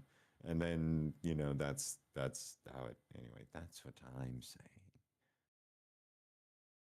So, Fuck it. like vote with your wallet, I guess. Maho was getting so emotional she didn't know what to say next. She realized that Moeka and Oh, Ferris were staring at her in shock. how about them Seahawks? Sorry, I just kind of feel strongly. I am me. Maybe. Hmm. Moeka smiled a little. Mahonyan? The next instant, Ferris was on top of her, squeezing her tight. Well, wait. What's going on? Ferris was smiling at her with dewy eyes. Dewey. That was so moving, yeah. I didn't realize you loved me so much. I love. Wait, there we go. I love you too. I'll make your tea for the rest of your life, yeah. Huh? Is that what I just said?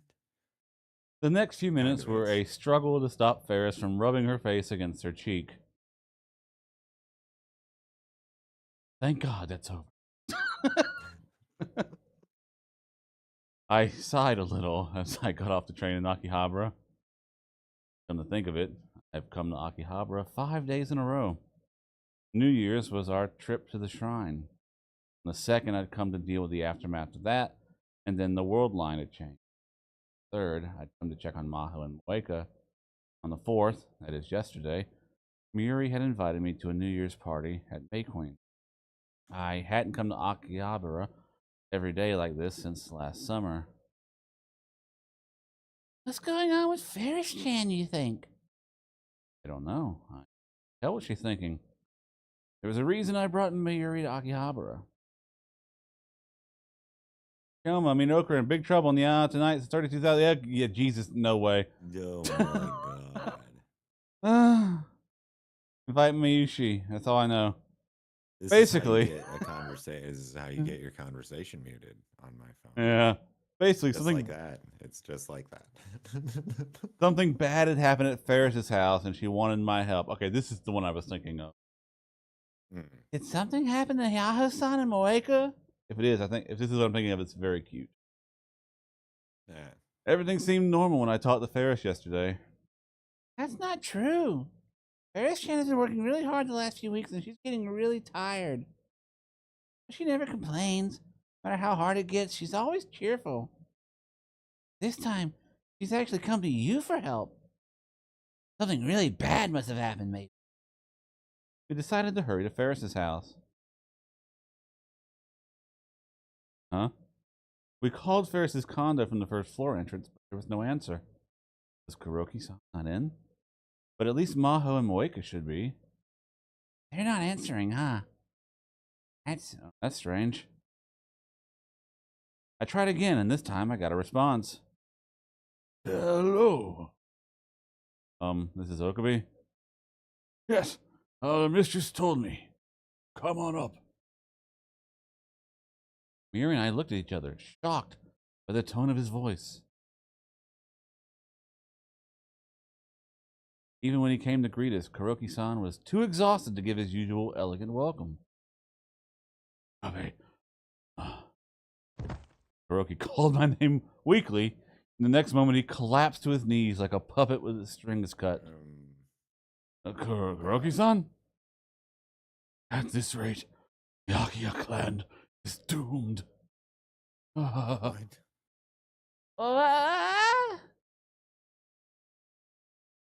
Kuroki-san, what's wrong? Abe-sama, you must escape. You mustn't stay here. What happened? I don't know. I can't believe the things seen. Got him in on it. What did you see? Kuroki-san This man an Oscar. tried to say something, but then gave up and shook his head. And then he slowly raised his arm and pointed to the end of the hallway. The guest room. In there. Huh? That's where Maho and Moeka were. Did something happen to them? Oh my god. Miri, take care of Kuroki-san. Okay. I left Kuroki-san in Miri's care and ran to the guest room. The door to the guest room was shut. Yao-san, Kiro Moeka, are you alright? Either of you answer me. Damn it, I'm coming in. What? How? Nani? How could this have happened? I couldn't believe my eyes. The scene was indescribable. The only words I could come up with were palace of junk. The desk and bed were still where they had been, but everything else had changed. Books, notepads, and other strange objects were piled up to the ceiling in layers. What may have started as a temporary pile of books had become a wall that reached the top of the room. Walls made of hundreds of books that were scattered about the room, forming a small labyrinth. In some places, the path was so narrow you needed to turn sideways to get through. That's a hazard. The light from the ceiling no longer reached the floor. So small lights had been set up on top of the carpet. They were like torches in an underground labyrinth. Strangely, the space wasn't dirty. The result of Maho and Moeka's attempt to maximize their creative output was the construction of a labyrinth in the guest room. In a sense, it was the highest application of the principles of functional beauty. It looks like it's got a bunch of trash on the floor. But it was still a palace of junk. Maho was humming as she typed into her keyboard. She had a big pair of headphones on. Moeka was kneeling on the carpet with her legs splayed out, typing to her laptop at a low table. She, too, was wearing headphones. Maho saw me standing in shock at the entrance and took off her headphones. Oh, Okabe-san. Hello. Moeka took off her earphones, too. Hello. Wow, this room was amazing, huh? Miri was so astonished she couldn't think of anything else to say. Did these two realize how much it took to freak out Mayuri? She has been pretty chill about some wild stuff in the past. What's wrong, you two? What do you mean, what's wrong? What the hell happened to this room? The room. Is that something strange about it? Hoarders! Everything's strange about it. It wasn't like this 2 days ago. Oh, is that it? What a response. The passage of time brings change for things and people and, of course, rooms. Genius. I would push over a pile of books. How's that for change? Yeah, like here's your fucking change. So it's more functional, isn't it? And then walk out in a huff. 2 minutes later, remembering that I came in here with a purpose. But what do you think? It's so much more functional this way, isn't it? The fact that Maho didn't seem to find anything wrong with this at all made my... Looks like you could go on an adventure. For her part, Miri was wandering through the labyrinth, excited. There were screens to divide the different parts of the room. Screens were different colored pieces of baby doll lingerie. Oh, these are cute. I chose the colors when I hung them. Oh, you're right. Moika-san, you got lots of grown-up underwear, huh? Miri, I'm sorry, but can you leave this discussion before the discussion gets any more complicated? Oh, yeah, sure.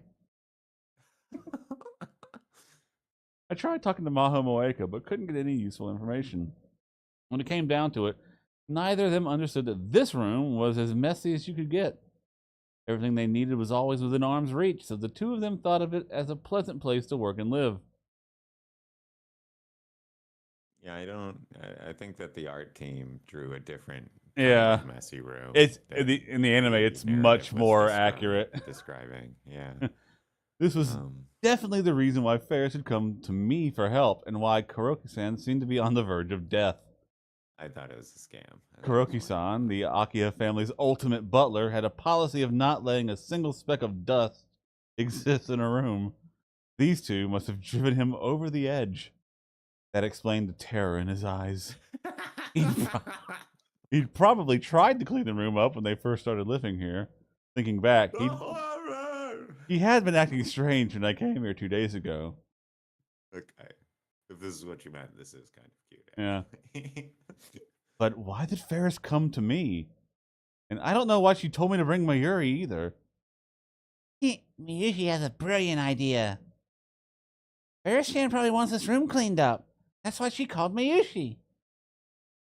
If you'd come alone, you might have given up, right? Probably. Mm-hmm. Yeah. I was looking at an entirely new structure. It wasn't something you could just clean up. If I'd come alone, I might have just turned tail and run. It would have taken a team of professional cleaners a full day to clean this thing up. This wouldn't be worth it unless I was getting paid. Real shit, though. I wanted to complain, but I was the one who asked Ferris to let Maho stay here. I had to do it. No. Just let her hire a team of people to clean it, to clean the room after they leave. I'm sorry, but like, she rich. Yeah, she is rich. We're cleaning this room up today. No complaints, okay? It's the lady of the house's orders. Yeah? You think so, do you? I'm not sure I agree, but whatever, got it. Okay. I'll have to call everyone I can think of to come help, but where do we even start? I know! Miyuki has another brilliant idea. Oh, that's a... It's weird. Why don't we get Sergeant Clean to help?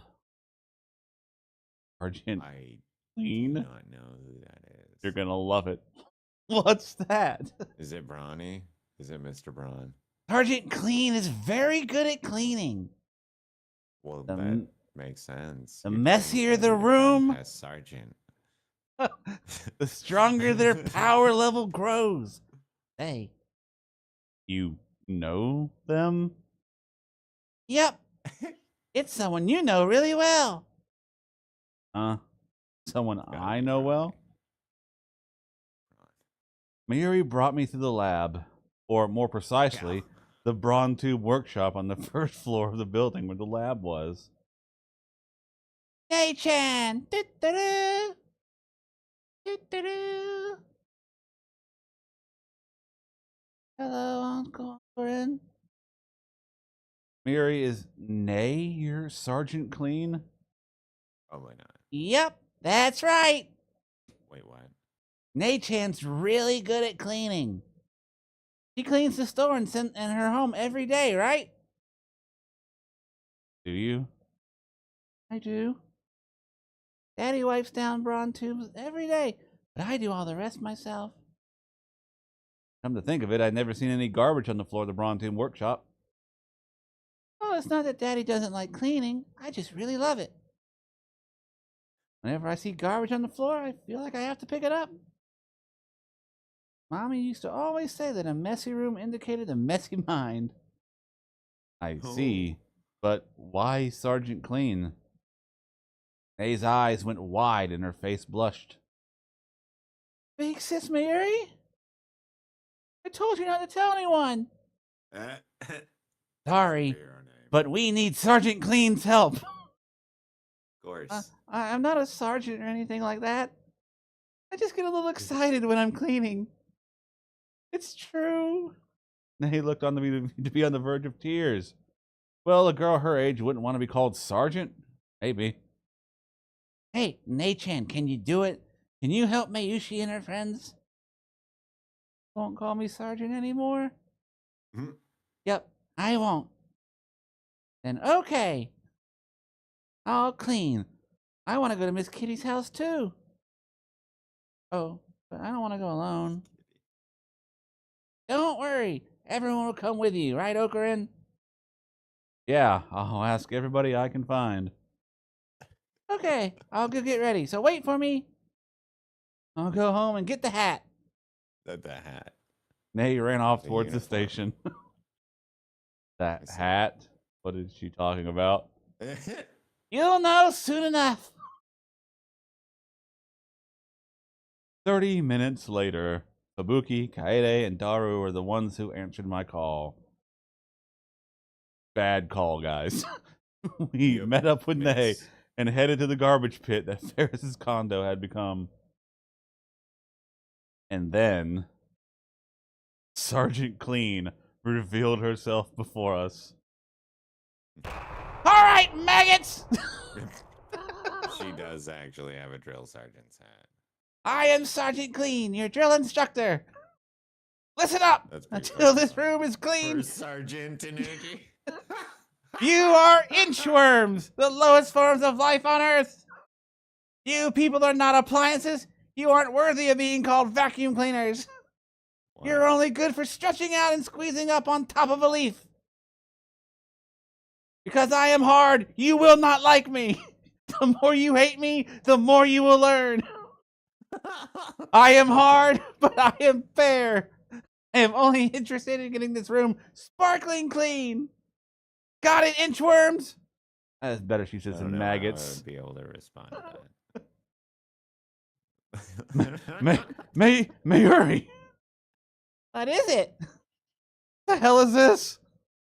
Nay-chan's personality kind of changes when she cleans, you see. That's not a personality change. He's a totally different person. That's what a personality change means, you dingus. Ew. Gross. Cute little Ellie reveals herself to be a sadistic sergeant that cusses you out. In our world, that's a good thing. Taru, chill the fuck out. Yeah.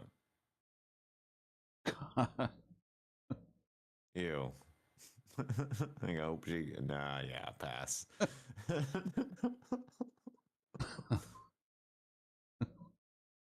Like, Now that the room's clean, I'll clean you. Oh, Jesus. Who said that, maggot? Somebody assault him. Fucking hit him with something. I think Christ that's what he almighty. wants. Yeah, I know, but like a chair? Give him the chair? Ma'am, I said it, ma'am. No talking! The only words out of your filthy sewer holes will be yes and no, got it? And you will say nay sama before every word, got it? Damn. Naisama, yes, Naisama. Yeah, that's probably his thing. Yeah, I can't. Oh, Jesus. Today's my lucky day. What are you grinning about? Ah. Listen up! From now your name is Mr. Smiley Bear! Naisama, yes, Naisama. Do you like that name, Mr. Smiley Bear?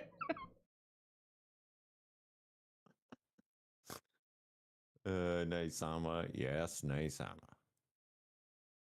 I don't know if it matters, but Naisama, yes, Naisama is hard to say. He did not. What? There was a lot of missing Naisamas there. You got a problem with that, Mr. Smiley Bear? Okay, though, but the kid doing the drill sergeant act to get everybody to clean up, I might actually, I don't know. That's funny. That might work. Naisama, no Naisama. Are you screwing with me, Mr. Smiley Bear?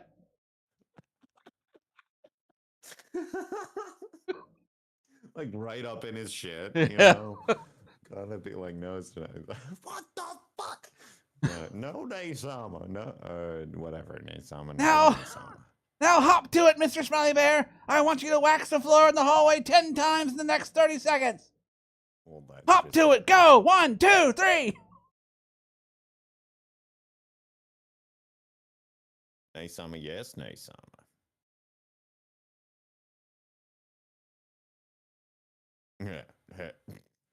More insults, please.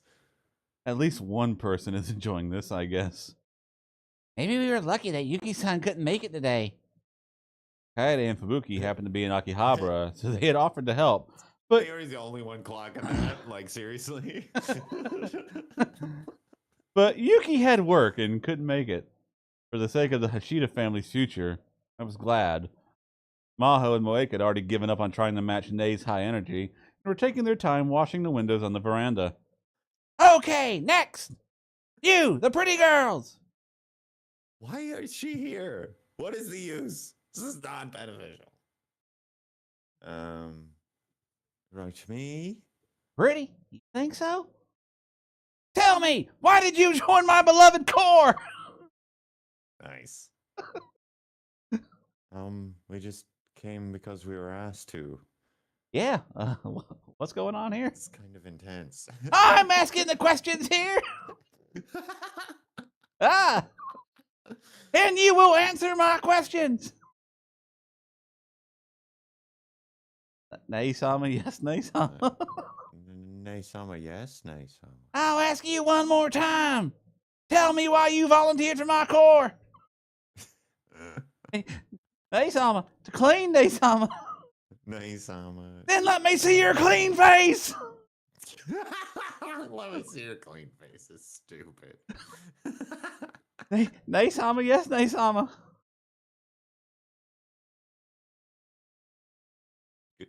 Clean face? Come on, let's go, Kaede-chan. Huh? What? I ain't cleaning.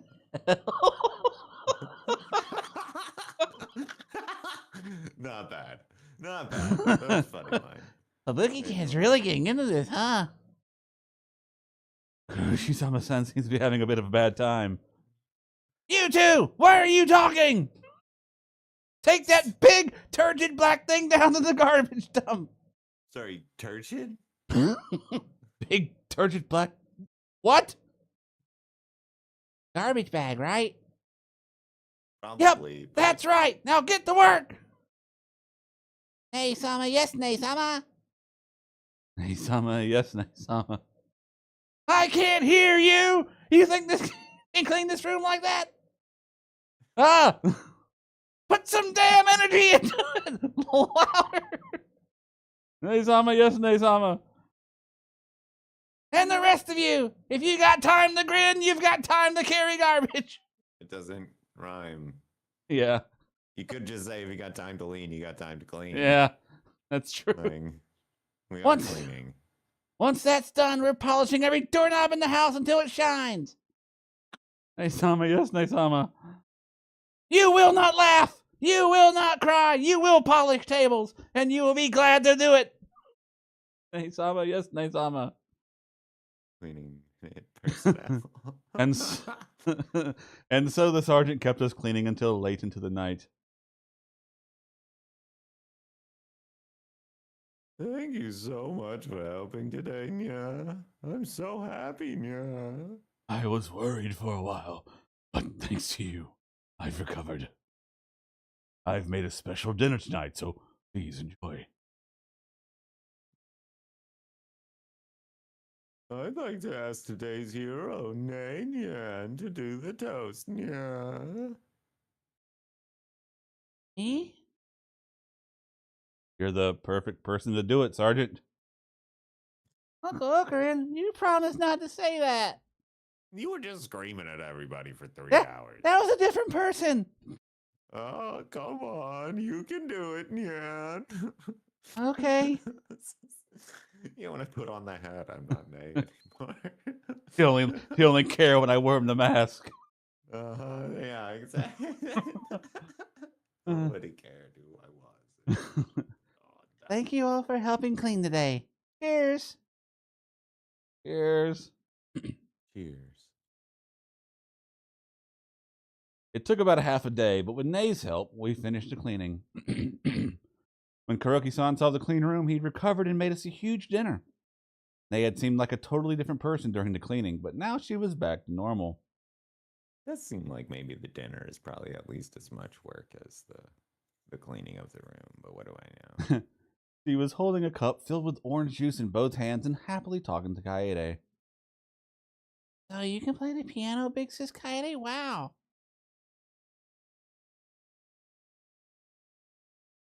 It's not that special.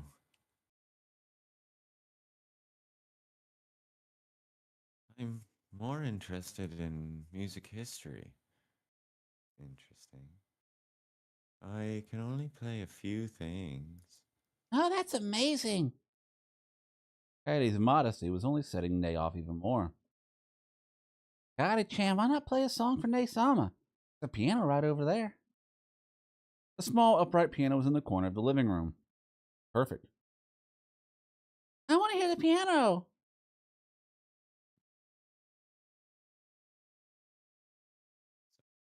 Huh? I'm not good enough to play for anyone.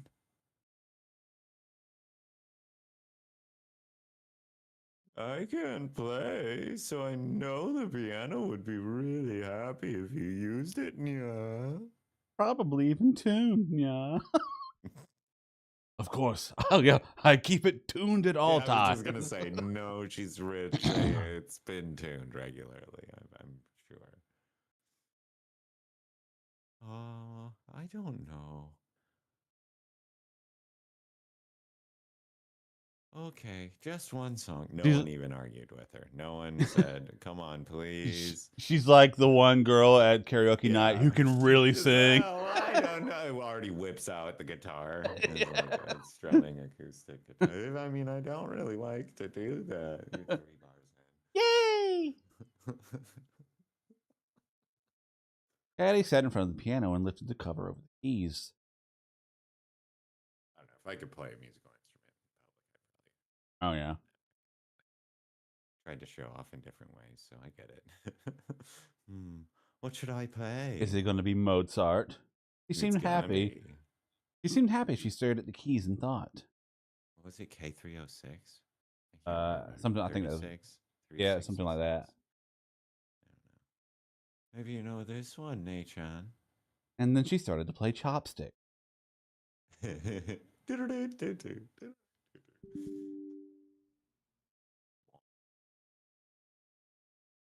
Dude, The Turkish March. It was Mozart. Spoiler alert. That's right. Yeah.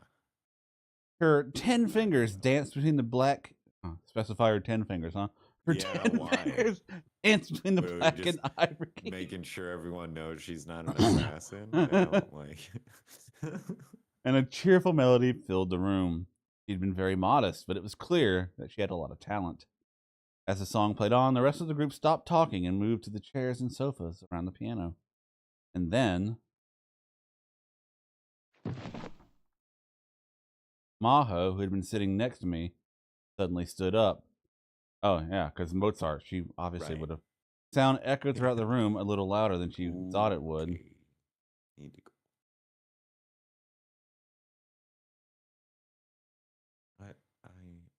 I'm sorry.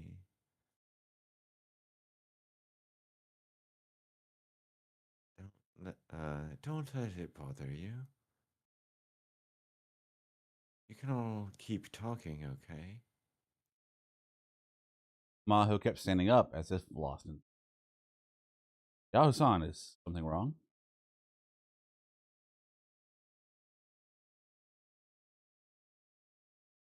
No, it's nothing.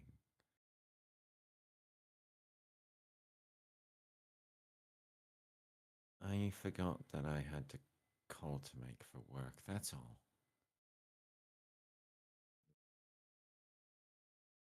This is her. Sorry, I'll be right back. Maho quietly She left just the room. needs to not be in the room while Yeah, Mozart's could be playing. that too. I felt like something was strange. Thought for a moment and suddenly looked where she was sitting. Maho's phone was, so she wasn't making after all. Worried, so I took her phone, left the living room. Buddy, take a hint. The door to the guest room was open. The scene I'm thinking of. This is one of my favorite scenes in the game. Yeah, it is. I peeked inside and saw that Maho was standing in the middle of the room with the lights off. And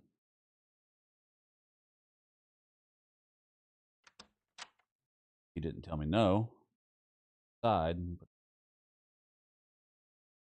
but left it on. Can't make any calls without this, huh?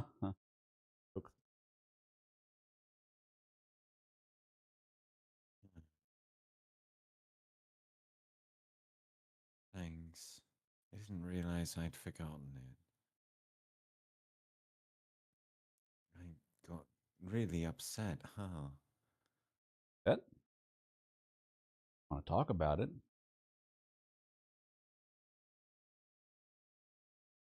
Yeah.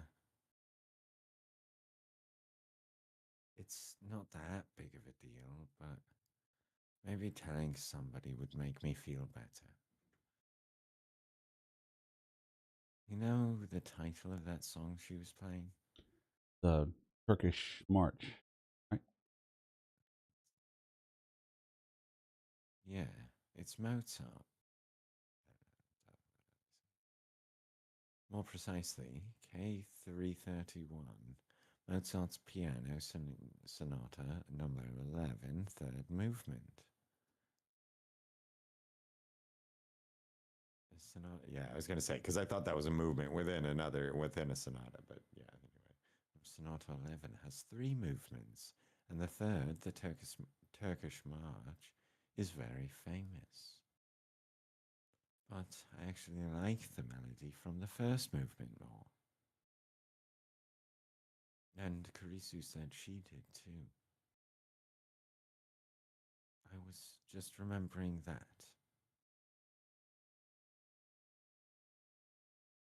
Akabe-san, have you heard of a movie called Amadeus?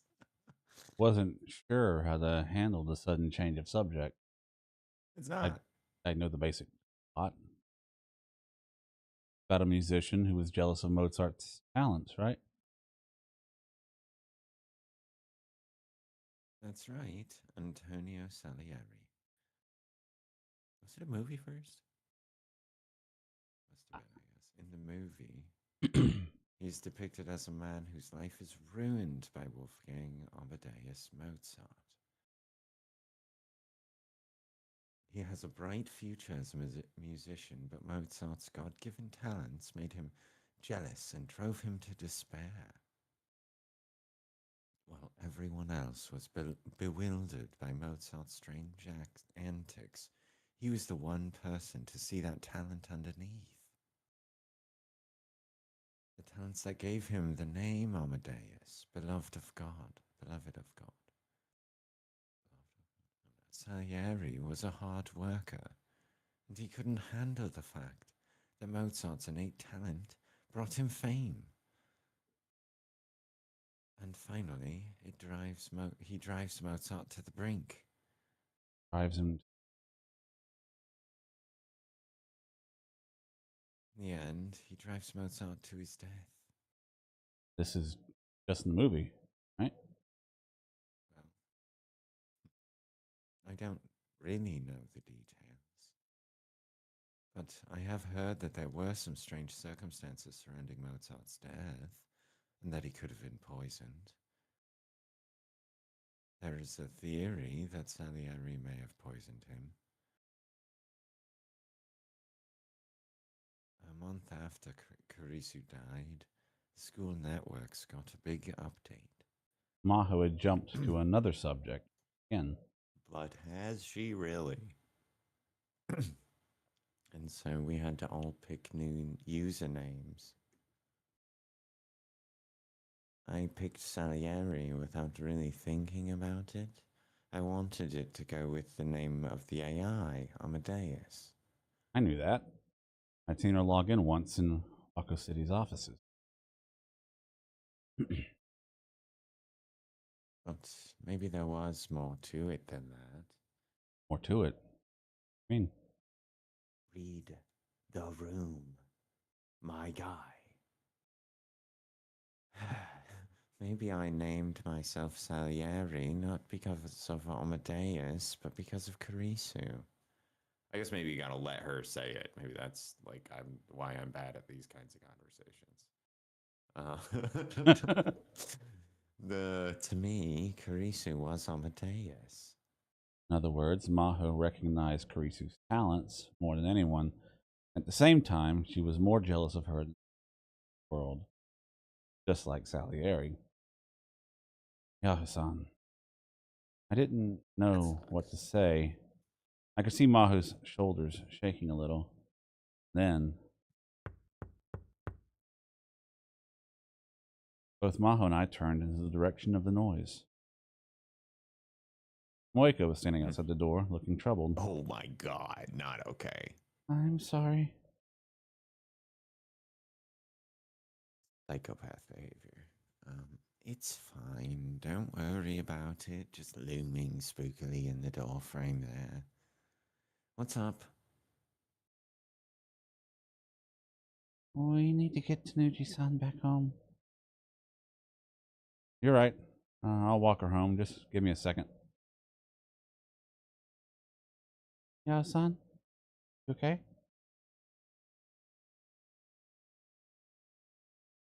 Huh? You look like you're in pain.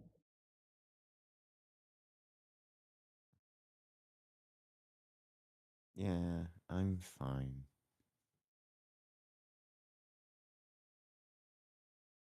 I just haven't moved around like this in a long time, so maybe I'm a little tired. I see. Okay. Yes. See you later. Moika went back to the living room. That was a surprise. I'd never seen Moika talk so much before. Never seen her talk that much in any bloodline. And what's more, she'd been able to read Maho's expression and even worry about her. Maybe living with Maho was having an effect on her. Sorry, Okabe-san. Forget what I just said. I might have been thinking of a different scene. Yeah, okay. Okay, sure. I knew it was dark and it had Maho in it. About all I remembered. Right. Thanks for listening. Anytime, I guess. Maho smiled a little and left the room. Fix this, Miuri. Let's go there next. That's like a set piece that we're gonna see again, I'm sure. Yeah. So, like, you know, we've been in that room a number of times Yeah. already, and yeah. Okay, let's go. Ready? Start.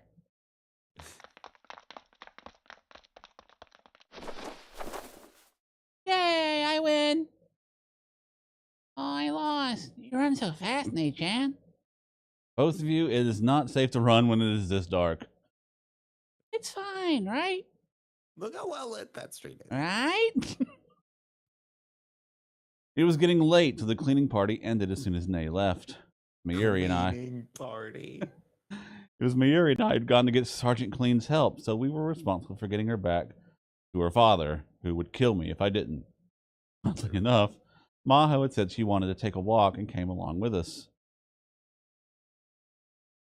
Okay, next we race to that store. All right, Miyushi won't lose this time. Ready, start!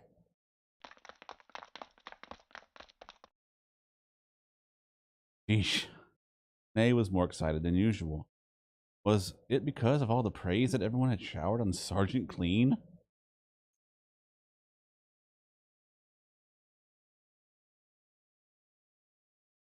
What is it? No, I've just never seen you make that face, is all. What face? I don't know. Like you're not nervous. Like you're relaxed. I think the thing I'm thinking of follows from this one, or from the other one. Oh, okay. Like when they come back or something. Yeah. You've always seemed like you were really tense. Ever since we first met. Never really realized it. At this time of night, most shops off the main road in Akihabara were starting to close, and there was no one else around at all. The only ones walking down the alley at this hour were us four. I looked up, and I could just barely see the stars past the clear winter sky. Hey, Yao-san, there's something I need to tell you about Kurisu. Kurisu was... Just as I was about to tell her, I could see Nay running across an intersection. Bam! Suddenly, a black van with its headlights off leapt out of a side street and almost ran over Nay. Oh, almost. Yeah! I was just being a shithead. Watch out! Nay just barely avoided being run over, but she fell butt first on the ground. And thank God, because Tanuji would have killed my ass. No, yeah, we weren't there. We didn't take her. No idea what happened. Real shame that she ran away on you. I hope you find her. Miri ran over to her. I warned you. I went to run over to Nay and realized that something was wrong.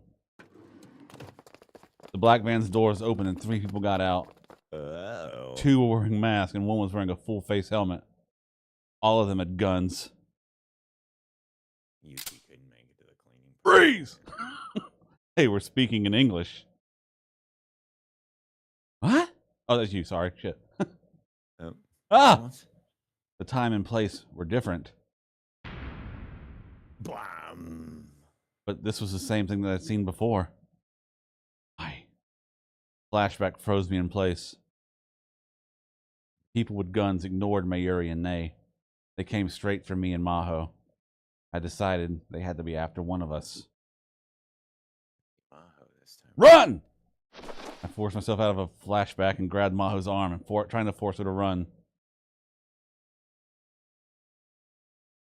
But... Just run! I pushed her hard. Maho had a look of terror and confusion on her face, but she did what I told her and started to run. She ran down a narrow alleyway and vanished from sight. Don't move! The attacker seemed to be after Maho, not me. They tried to follow her down the alleyway. Quickly threw myself between them. Ooh. That didn't sound good. I heard gunshots echo in the dark alleyway, and Mayuri and Nay screamed. They shoot? The attacker in the full-face helmet and fired a warning shot into the sky, it looked like. Firing a gun on a Tokyo street was sure to get the police's attention. They'd just not care? I looked close and realized that in addition to their black helmet, They were wearing a black motorcycle suit. At a glance, I could tell the wearer was a woman. At a glance? You could tell? Yeah. How? How could you tell? Well, is it because of the body tight suit? A woman. Black face mask kept me from seeing her face, but you know it's not Moeka. Was it Moeka? No, that was impossible. She should be at Ferris's right now. The woman stood in front of me without a word. You're after Yao-san? They were after Maho. I wasn't sure if it was a good idea to let her escape or not. The woman in the motorcycle suit kept her gaze locked on me at all times as she gave the other two men hand signals. They headed for the alleyway. I mean, that's the whole thing about the visor. You can't Yeah, tell where it yeah, is. that's true. They Anyway. headed for the alleyway that Maho had used with their guns at the ready. Wait! I yelled, but I hesitated to do anything more. Those bulky guys would catch up with Maho almost immediately. But if I resisted, I'd put not only my own life in danger, but Mayuri and Nay's as well. Damn it. Please get away, Maho. I prayed as I watched the attackers run down the alley. Whoa! Suddenly, one of them came flying back out of the alley. I'm sorry, what? The other one was crawling backward with his gaze locked on whatever lurked in the alley's rear. It was as if he ran into a bear. Oh, Tanuji. Someone was in that alley. Who? Suzuha? Nope. So, what the hell's going on here? A large, muscular man appeared from the alleyway. It was Tanuji Yugo. Had he come all the way from his shop? My Nay senses were tingling. Yeah, exactly. I came to see why Nay was late, so hurt my daughter, will you? You're gonna regret that. Give it back. I could hear the woman in the motorcycle suit shout from within her helmet. She must have been using a radio. It was the order to retreat. She made a fast call, and it was probably professional. The van started to pull away with its door open. The driver must have still been inside. Miri and Nay were both still sitting on the ground, but evidently they were okay. The woman in the motorcycle suit turned around and tried to escape using another alleyway. Wait! I chased after her, but she suddenly spun and hit me with the stock of her gun. It was so sudden I didn't have a chance to dodge, so I took the blow right on my jaw. I fell to the ground. I couldn't move. Pistol whip. Okabe's a lot of things, but, you know, be able to take a punch, probably not one of them. Yeah, he's not a combat character. Okarin! I just hope Maho made it away okay. That was my only thought before I passed out. Put many points into body. Okay, yeah, I think we're getting to that scene. Yeah. I gotta say, we can Maho just kept running. work our way through this exciting interlude. He had no idea what was going on, but from the way Okabe had been acting and the gunshots she heard, it had to be something really bad. She prayed for Okabe and Mayuri's safety as she ran towards Ferris's condo. Damn. I need to tell everyone. You gonna lead them back to Ferris's place? If she could just get there, she could find Ferris, Hiroki, and Moeka. Maybe they could do something. But just before she reached the building, she saw the black van from before coming down the street. She quickly turned around. She was starting to lose hope. That van was still moving around. Had Okabe and the others been captured? And now they were looking for her?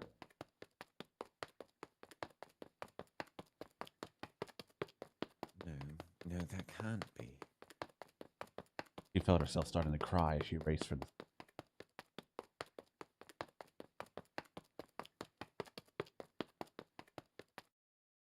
But she didn't know what to do once she got to the... She needed to find the police, but she didn't know where the police station or police boxes were. Staying in public is a good start. Should she ask one of the people around or the station staff for help? Gasp, gasp, gasp. What do I do? I need to calm down. There has to be something I can do. Her mind was racing at 1,000,000 miles an hour. She needed to calm it down. Then she realized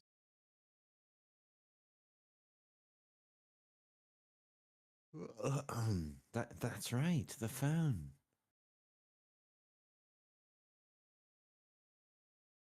Why didn't I think of this sooner?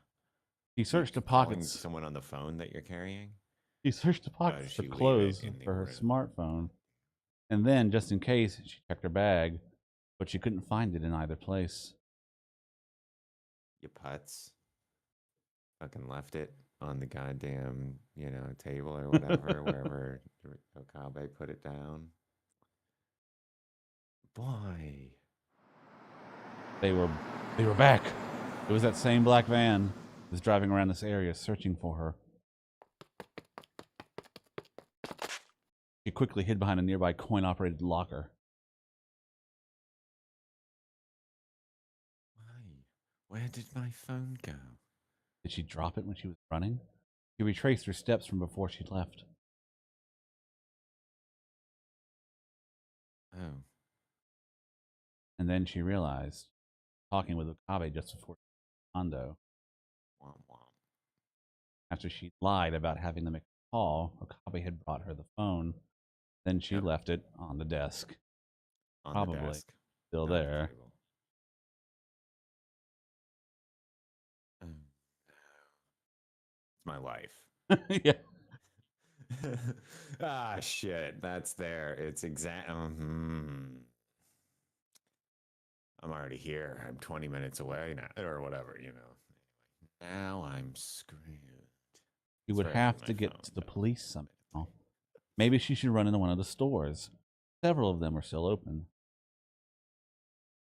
The best option would probably be to get to the station, Yurabashi, but the problem was that black van, still going around looking for her. She moved to find her, tried to make herself as small as possible, hide behind a telephone pole. I wonder if everyone is safe. Suddenly, a hand reached out from behind her and across her mouth. Someone had grabbed her from behind.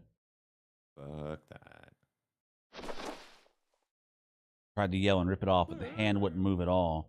She couldn't even move her head. All she could do was tell it was a man's hand. Maho was starting to get ticked off at how ridiculous all this was. So she summoned every ounce of strength she could muster and slammed her elbow into the man behind her. Look at him. Bite him. Take a finger off. Take this. Oops. She heard a small scream and she was finally released. She thought she knew that scream, but she thought she knew that scream. Oh, it's Moeka. Nope, it is. Oh, never would have guessed. Or, well, I don't know. Maybe eventually. Anyway, Professor. Shh. Like an unacceptable actions. Shouldn't be shocked. Ooh. Hey there, Maho. Lead with that. It was Dr. Leskinen. He was holding his solar. The solar plexus makes a return. It's back. He was holding his solar plexus as if in great pain, but he smiled at her. So you know self-defense. I'm impressed.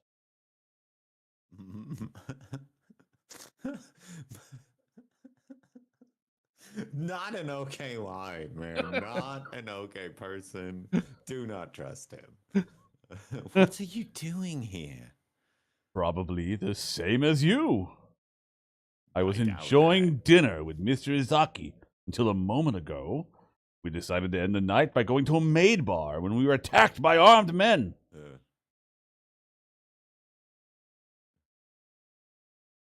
too. Minus the maid bar. I thought so. We can assume that these are the same people behind the gas leak at our office and the raid on your hotel. So he's saying it's. I figured it was his scam. Huh. All right. Maybe I'm supposed to be suspicious of him, and it's actually he's decent. I don't know. There's a lot of red I'll buy herrings in it. this round. Yeah. I don't fucking buy it. He's still sketch. Anyway, they might be after Amadeus and the control key I've got. I see. Probably. Probably that. What do we do now? He thought for a moment, and as he caught his breath, evidently the pain from Maho's elbow was receding. Can you access Amadeus right now? Like on your phone? You know. No, I didn't bring my phone. Okay. Then let's go to the office. The new office? No, the old one. Leskinen nodded. If we didn't know what they were after, there would be nothing we could do. But if they're after Amadeus, that makes this much simpler. Okay. We'll delete the access program for Amadeus that exists on the university network. But if they implemented the gas leak to clear out the other location, wouldn't they just want to get it from there? Isn't that the point? And as soon as that's done, it's back to the States. We'll get you some protection. And then there's nothing they can do. But is there a problem? The professor's attitude was a little different from usual, and Maho found herself unable to say a word. His plan was the best that she could think of. They would delete the only way to access Amadeus from within Japan, and then get Maho and her control key back to safety. Only way to... I guess it's... Well, no. Well, Okabe, I guess it's the same server? No, I don't... Yeah, I'm not sure I understand what they're deleting exactly. Yeah, the only reason she was hesitating was simple sentimentality. She hadn't been here long, and she'd enjoyed spending time with Okabe and Moeka. She didn't want to leave without saying goodbye, but she couldn't help it. Oh, sorry. All right, let's go. There was no one in the Tokyo Denki University office. She'd worried that her attackers might be waiting for her, but evidently she'd been worried over nothing. Whew! We did it. I guess they didn't get here before we did. What's wrong? Oh no, you're right. We were lucky. They'd been very lucky.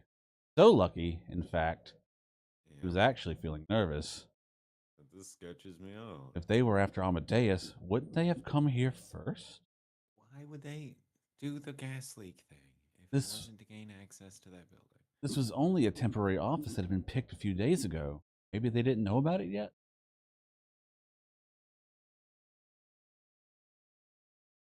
It's not a good idea to overthink things, huh? Maho, let's hurry. I'll let you do it.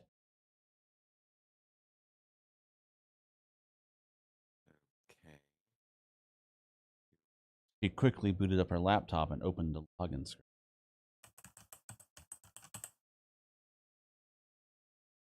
Once again, her mind was drawn to the account name. Salieri. Maho?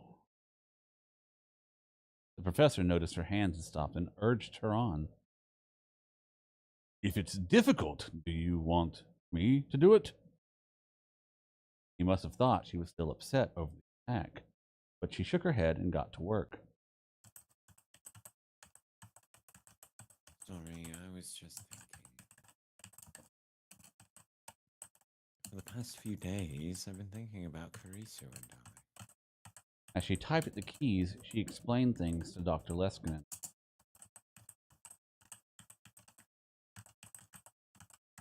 When I saw my username, I remembered that.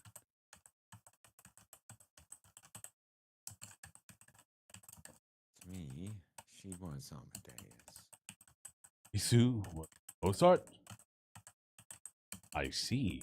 So in other words, you were her Salieri. Yes. That reminds me. Kurisu once said the exact same thing. What? Kurisu did? When? One day. Yeah, she said she was your Mozart. One day, when I heard that Amadeus meant beloved of God, I said this to Kurisu. You really are Amadeus. And then she smiled and said this to me.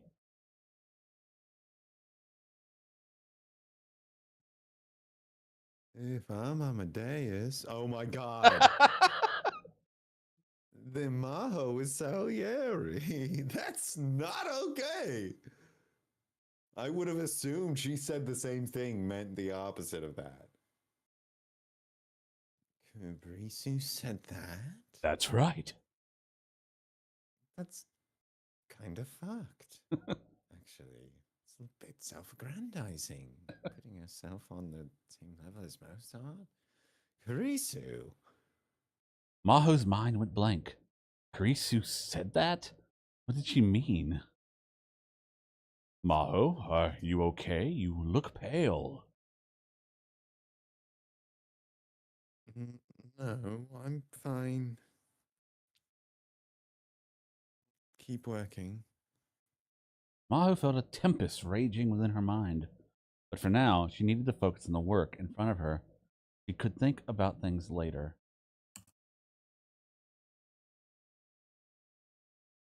Such a disrespectful thing to say. I've logged in. You're ready? Maho didn't look up from. Yeah.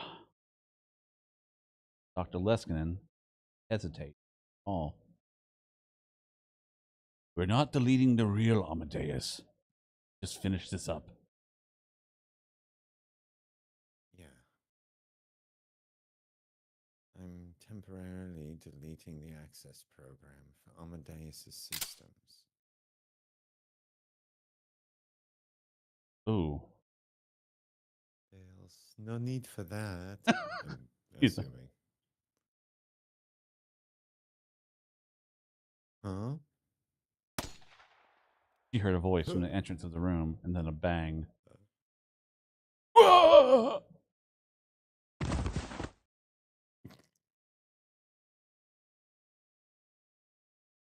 Starting with the GWB was an interesting choice for that expletive or whatever there. Professor? By the time Maho looked up, over, Dr. Leskinen was lying on the sofa, Huh. wasn't moving at all. I still think he's sketchy as fuck. He could see a blood stain spreading over his clothes. He didn't need to check. Dead.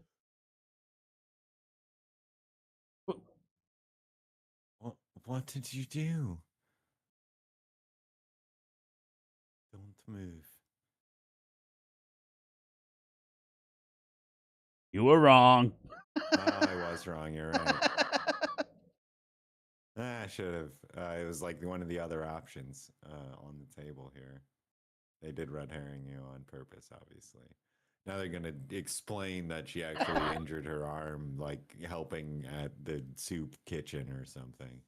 Anyway, Dr. Reyes? It's been a while, Maho. How? It would be a long story, and it's not one I'm interested in telling. If you knew everything, I'd have to kill you. Yeah. And also, so now that I know this is where we're at the end of this route, so we might as well just go ahead and finish it up now. Sure, yeah. Dr. Reyes pointed the gun at Maho and smiled. You know what I mean, right?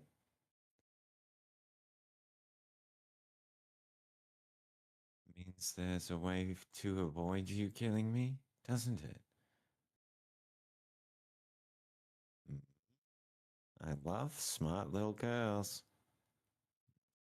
The system finally booted, and Karisu appeared on the screen.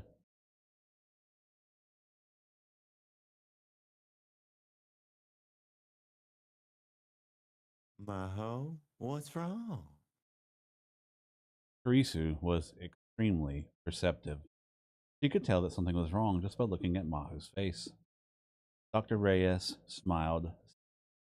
Maho kept staring at the gun.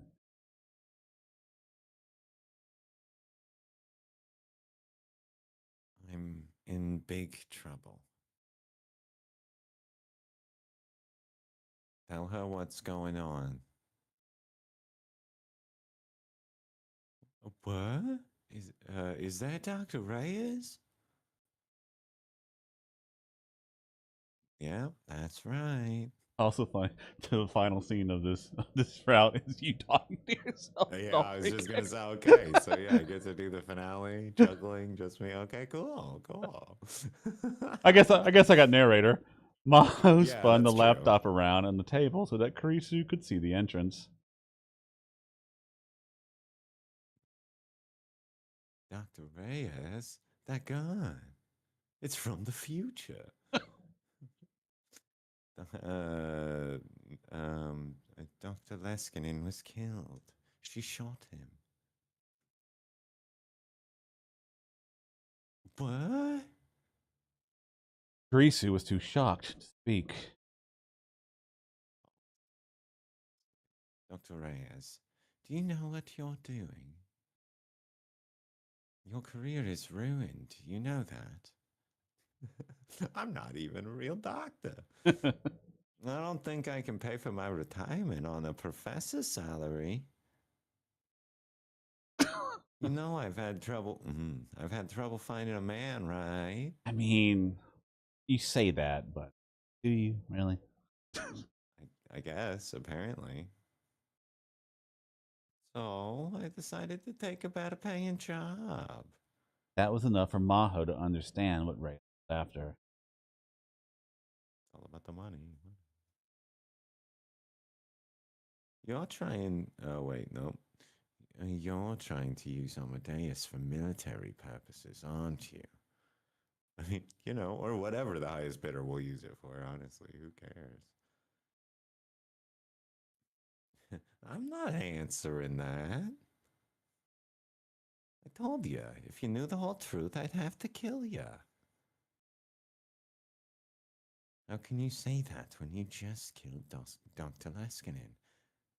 Have you met his ass? Yeah. Uh, I just need the control key. Even if I were to copy her complete data right now, that bratty little AI won't do what I tell her, will she? Bratty? You mean me?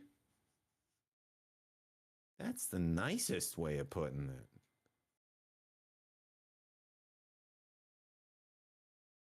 Okay, Maho.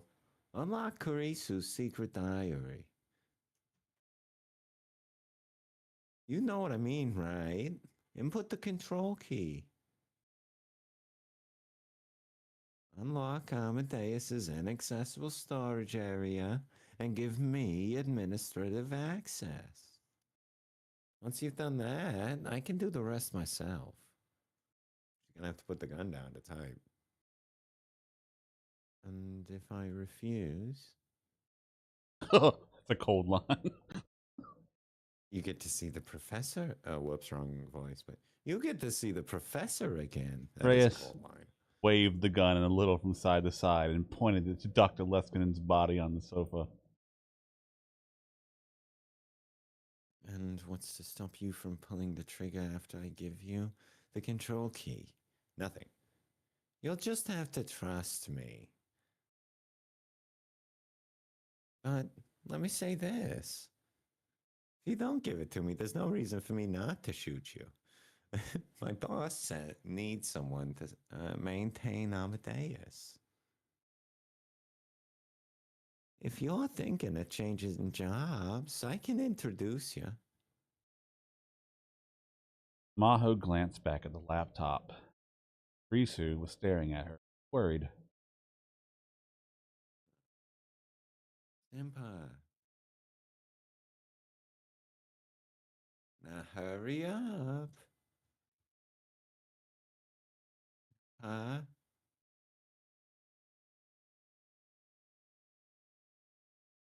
All right.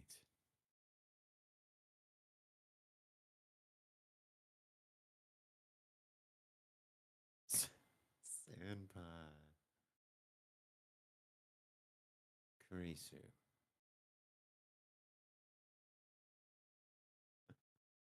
I'm sorry. Maho closed her eyes, started to sing. You don't have to do that. It's the code. Okay, must be la la la la la la. It's the melody of the Mozart song. Probably, I'd imagine, yeah. I assume. Wonk. Wow. Yeah, you're right. So the control key for Amadeus is a Mozart melody, huh? Classy.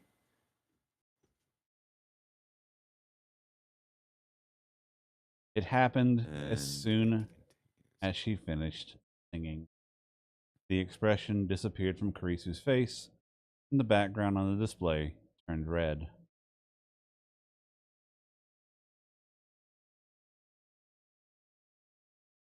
Initiating voice recognition. Recognition complete. User identified as top level administrator Yahoo Maho. The received melody code will now be matched with the database. Initiating match. Match complete. The identified melody code is the instructions to initiate patch command number 555. Patch command number 555 requires password entry from a top level administrator. Initiating password confirmation. Password confirmation complete. The override code will allow for the password entry to be skipped and the patch to be applied. Initiating boot up. Boot up complete. This patch command will unlock the inaccessible storage for Amadeus, as well as allow a new top level administrator to be specified. Continuing processing. All access to Amadeus except for this terminal will be shut down. Okay. Initiating shutdown. Shutdown complete.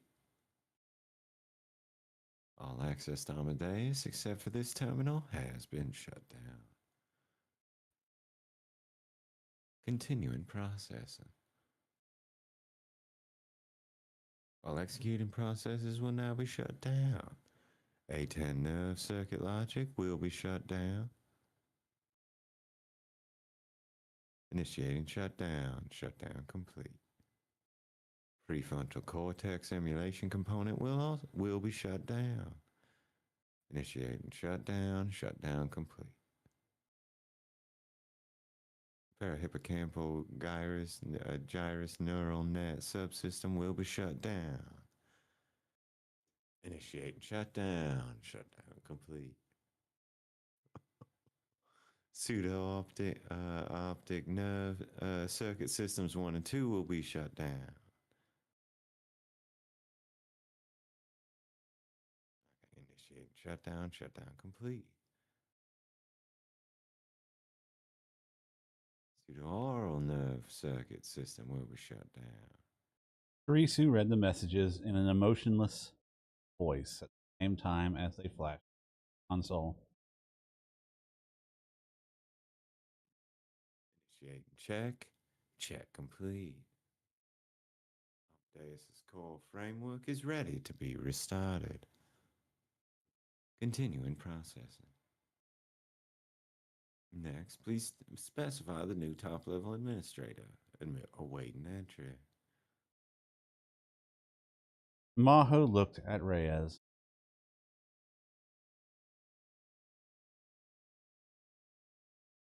It's me. Initiating voice recognition. Recognition complete. Professor of psychophysiology. Took me a second. At Victor Condrel University, Dr. Judy Reyes. So can I, man, that's impressive. like from It's Me. It Yeah. gets their everything, like voice recognition to the like your title and shit. Uh-huh. Wild. Registering as new top level administrator. Initiating registration. Registration complete. Administrator list has been updated. Yes. Today's system must be updated to allow access to the inaccessible area. Warning. All access will be automatically shut down until the update is complete. Warning. This update may not be cancelled, just like Windows 11. Warning. It may take approximately 15 minutes for the update to complete. Warning. When the update is complete, the system will automatically reboot. Warning. Warnings complete. Continue processing. All confirmations complete. Continue processing. All preparations complete for updating the Amadeus system. Awaiting final confirmation from top level administrator. Go. Matching voice command. Match complete. Beginning countdown. Karisu disappeared from the screen and was replaced with a timer reading 15 minutes. Phew. Maho sighed, sank into. Well, good work. He felt something cold and hard at her temple. He didn't need to look to see what it was. Reyes was pointing a gun at her. No more than pointing. If you can feel it. Take your hands off the keyboard and put them above your head. You tricked me, didn't you? Don't be like that. Come on, hands above your head. Maho slowly raised her hands above her head. Cold. Yeah, that's right. I'll keep my promise and introduce you to my boss. I'll tell them I've got the perfect girl to be Amadeus's maintainer. And then you know what they'll say? Come on, Judy. It doesn't matter how good she is. That girls can't write code. You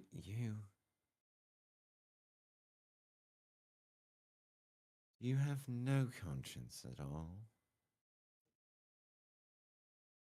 Ah, I don't want to hear that from a girl trying to hand over Amadeus to save her own worthless life.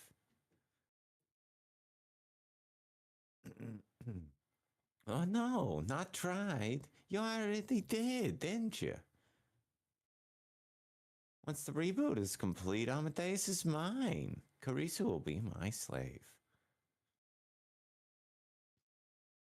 Maho, you can look down from heaven and watch as she happily licks my boots, virtually speaking. It was all over then.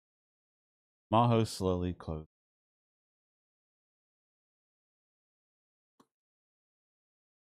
Now pray.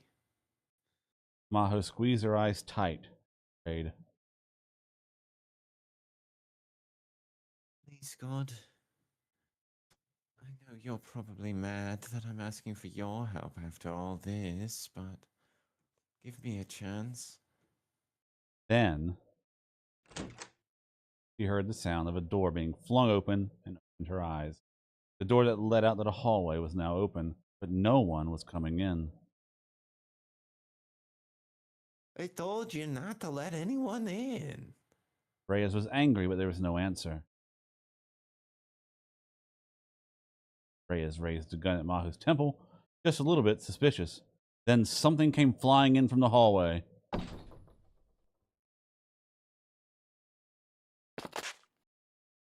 She took a step back without thinking, but there was no sign of it exploding. What is this? It was a large, dark green and shaped like a tank for carrying liquids. Maho thought she'd seen it before. It had been in the corner of that lab. Ha! It's a smoke grenade. Uh-huh. An anti-tank mine? No, it's just a replica, but why? Goof. The next instant, white fog poured out of it, and she couldn't see anything. What the heck? What's going on? Someone appeared right in front of Maho. Shooting randomly. This way! Kiryu-san? No names, dummy! Moeka dragged Maho through the fog and out of the room. Once she was finally able to see again, she could hardly believe her eyes. Those men. They were men with guns lying on the floor. They were Reyes? She took a closer look and realized that their outfits were similar to those of the men in the van. Okay, I just stunned them. All right, Spock. What are you? There's no time to explain. For now, we just need to get out of here. This way. The elevator's been shut down. We'll take the stairs. Wait. Maho ran after Moeka.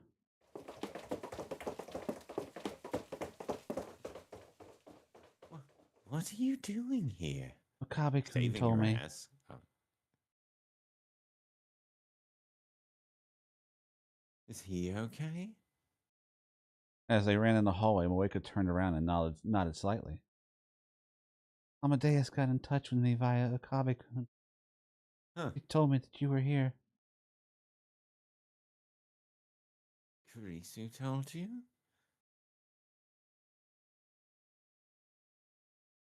Just before they could run down the stairs, Moeka suddenly stopped. Maho barely avoided tripping as she quickly came to a halt. There were several footsteps coming up the stairs. Hide! It's a stairwell? Yeah. Deafening noises erupted all around as the wall above the stairs was filled with holes they'd been shot at. Now, those weren't ordinary guns, they were automatic weapons. Moeka readied her own weapon, preparing to fight. She leaned out for just a moment and fired. A counterattack came from below. Yo, son! Moeka yelled as she fired short bursts down the stairs. What? You ever fired a gun? Not a range. Take this! Moeka drew a handgun from her belt and offered it to Maho. If someone comes from behind, shoot them. Moeka pressed the gun into Maho's hand and kept firing.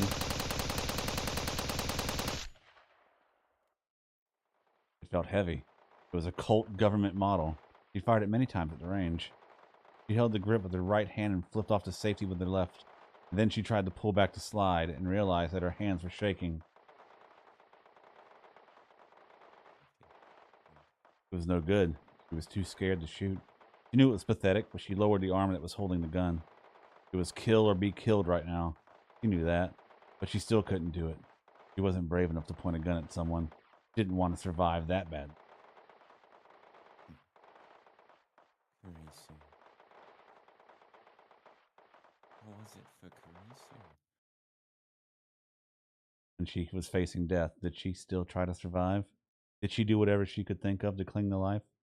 Maho, sure that she did. The Makisa Kurisu that she knew wouldn't have given up until the very end. Then why wasn't she still alive? It was something Maho had never thought about. If Kurisu couldn't avoid death, how could she? I guess I really am sorry. Didn't mean for Moeka to hear her. All I could ever do was be jealous of Amadeus. She just wanted to put on a brave face. Tried everything I could to keep up with her. At the very least, when Dr. Reyes found her cold body, he could greet her with a smile. But I couldn't. You can't beat someone who's beloved by God. Gunfire stopped. Moeka was hiding and swapping out a magazine. She glanced over at Maho. No, Salieri wasn't jealous. It's possible for someone with talent to respect someone with ego. Goes for you too. Salieri poisoning Mozart was a rumor at the time. The movie took that rumor, and that's what Hiroshima-san said. How did you? You're Heard you, talking. I heard you talking to Akabe-kun and wanted to know the truth myself. And you know how I like to look. Salieri hate Mozart so much he wanted. But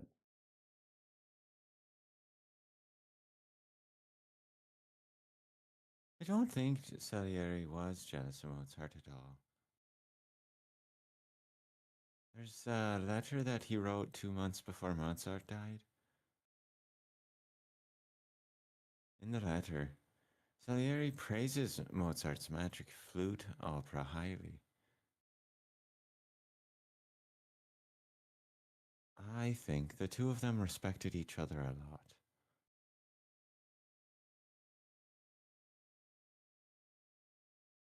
Mozart respected Salieri? Did Carisu know that, I wonder? When she said I was Salieri. there was no way to know it now. It Right. was up to Maho to decide what it I would assume she had just seen the movie. meant. But maybe that's a me problem. Carisu. Carisu. Senpai. Kiryu-san. I have to go back. To the future! Mari. I have to save her. I have to save Karisu. Moeka nodded and threw down her gun, then took something that looked like a green soda can off of her belt. Stun grenade. Close your eyes and plug your ears. What? Moeka threw it Bang. down the stairs before she Comedic. Ma quickly squeezed her eyes shut and covered her ears, and then she heard the boom. Yeah, in a stairwell? Fuck that. Yeah. They snuck back into the office. Maho and Moeka quietly looked inside the open door. Reyes was still there, and the Amadeus reset counter was about to complete. We need to stop her. Wait. Maho stopped Moeka before she could go in. She knew what was about to happen.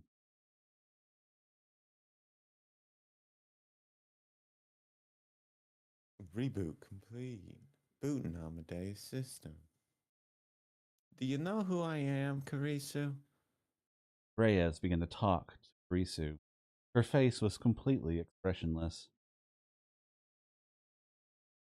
Match in voice. Voice identified as Judy Reyes, professor of psychophysiology at Victor Country University.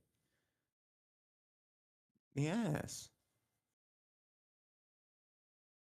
Can you tell me my access rights? Dr. Reyes is a top level administrator of the Amadeus system. Dr. Reyes has full and complete access to all the Amadeus related information. Beautiful. Let's start by making a backup of your inaccessible storage areas. Please designate it the safe folder. Reyes took out a USB memory stick and put it in the laptop. To the USB I just plugged in. Alright, so now we got a device. that can move the memories. Anyway, initiating file copy. Please wait 42 seconds.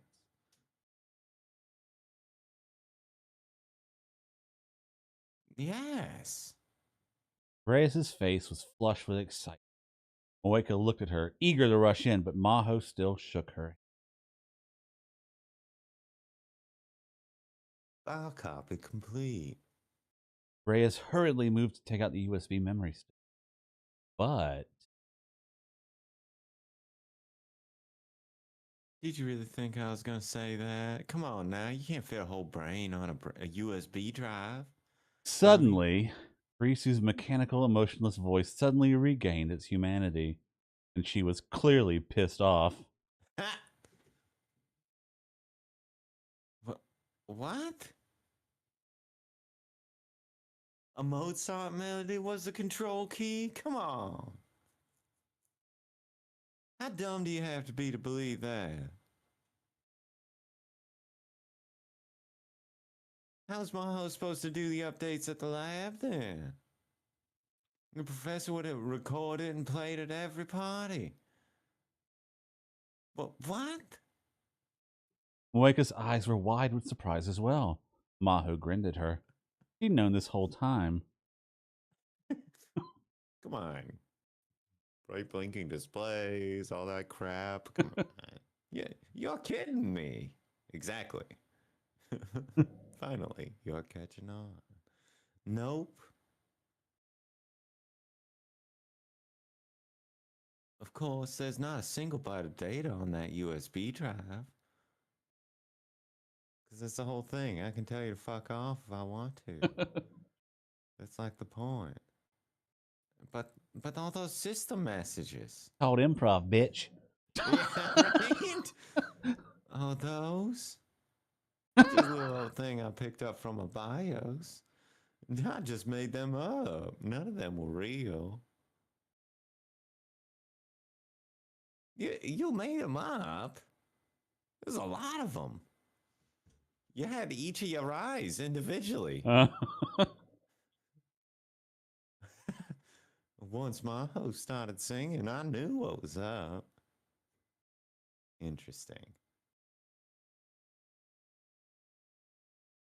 See that, yeah, suggests that what the computer can do is very much like the human brain. That's the kind of leap that like an AI isn't supposed to be able to make, I think. That's kind of fun. She was trying to buy time. Let alone the whole like fighting for survival thing and improv and yada yada yada. And so I made it look like your plan was succeeding. Those system messages were just every bit of nonsense I could come up with. That was it. Maho was worried, but Karisu had figured it out. They knew exactly what each other was thinking. She'd been a little amused by A10 nerve system logic, though. Where did she come up with that stuff?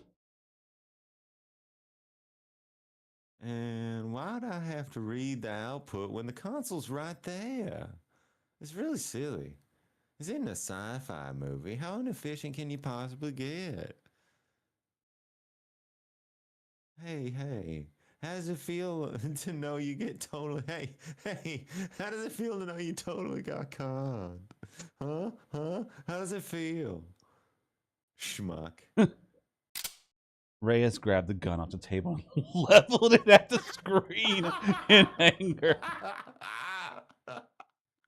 I love that. Well, I'm going to shoot the screen. Great. You goddamn AI.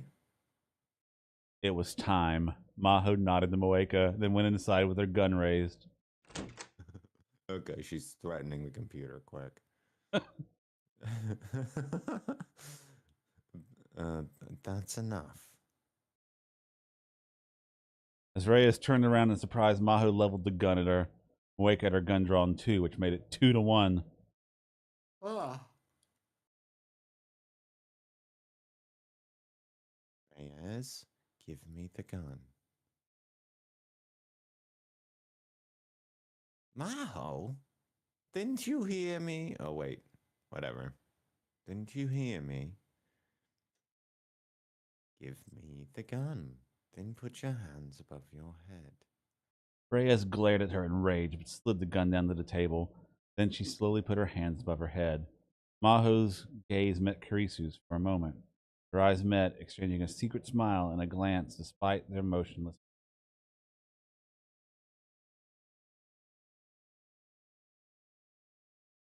Did you kill all the men with me?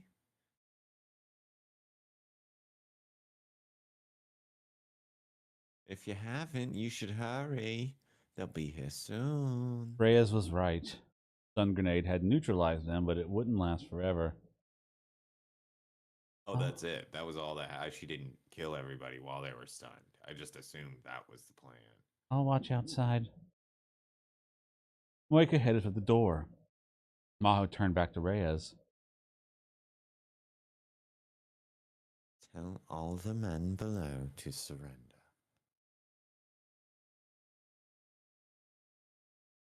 Heh. You're not planning on killing me? I killed your favorite professor right in front of you, and you're gonna let me live. Well, maybe you can't help it. You've never fired that gun, have you? No. I have too. I fired one a ton at the range last year.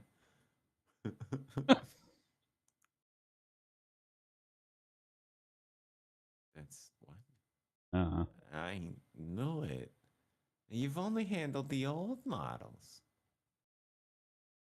The new ones have. Oh, Jesus Christ. Come on. Come on. You're not this dumb. Come on, Maho. The newest ones have two safeties on them to prevent misfires. Does that make sense, Maho? Does it? And Does that it's make sense? it's a heated moment. She's not thinking clearly. And all you need is that beat of wait, what? And when Without it's like the thinking, safety's off. Maho Yeah. tilted the All you gun need to is see. that. That's the beat. Yes, I know. You schmuck! And that one Rookie instant shit. was all that it took. You just need the beat to close the gap. Just kidding. Reyes leapt on top of her and grabbed Maho's wrist. She couldn't aim like this. Maho struggled and tried to brush her off. Before she could, she felt an impact to her solar plexus again. It's where you go. It stuns people. It is actually like it's a nerve that Yeah. nerves and locks up your breathing. It's like where you get hit when you get the wind knocked out. Uh-huh. Go. Reyes' fist was buried in her chest. The pain was so bad she doubled over, and Reyes took the gun.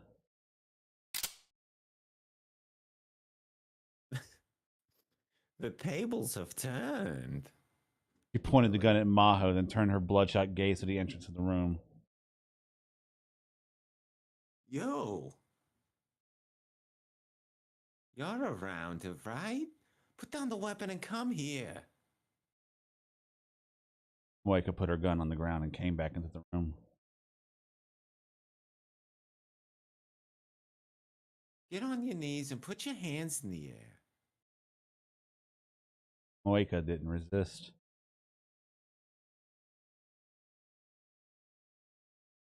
Good girl. Now stay still until we're done talking. Move an inch and Maho's cerebral cortex is gonna stop functioning. Maho blamed herself. Her own stupidity had put Moika in danger as well.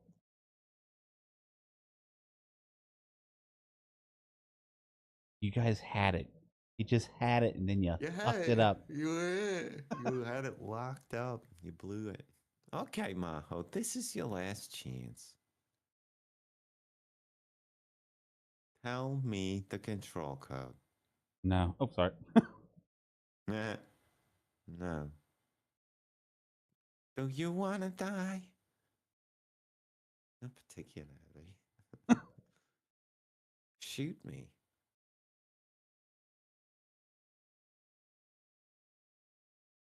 What? I said, Shoot me. Risu is my friend.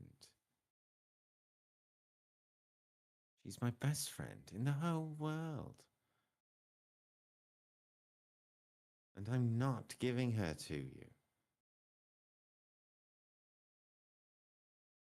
I'd rather die than see her lick your boots.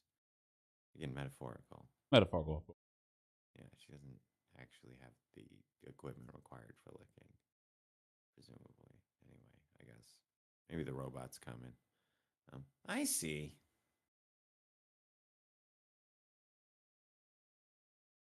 You've got guts. Yeah, sure. All right. I'll give up on getting Amadeus then. Psych. What? No, Bye. no way is that easy. Yeah, right? Like, imagine though. Maho grit her teeth and Pretty prepared for funny. death. Wait, What? if I tell you the control code, will you let Yakusan and me live? How would Yeah, how the hell would she know know it? it? Yeah, of course. I'm only after Amadeus. I have no reason to kill you. Don't let her trick you, Kiryu-san. She's going to kill us either way. But Moeka didn't seem to hear her. She was thinking about what was she going to do. Maho couldn't figure.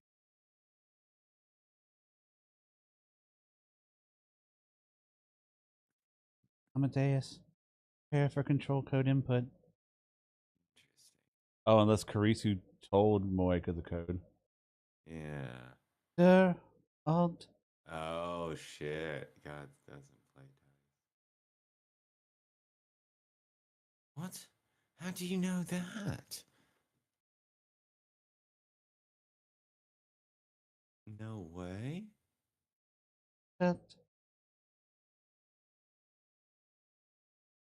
Stop it, Kiryu-san. Nick.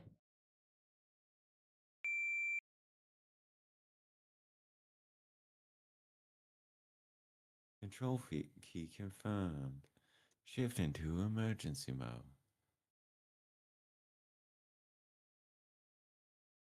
Executing patch program specified by the control key. There will be no confirmations issued during processing. Please be careful when using this patch.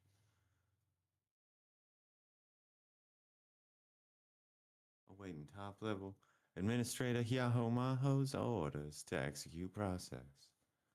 Awaiting top level Administrator Yahomaho's orders to execute process. Awaiting top level Administrator Yahomaho's orders to execute process. And so on.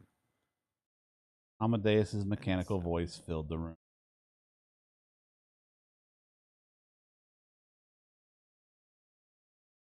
How?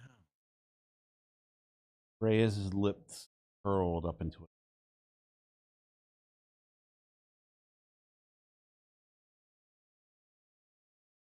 Bingo. Bingo.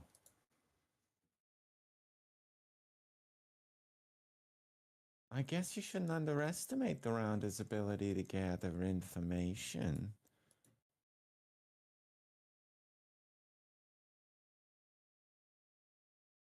Okay, Maho, say go.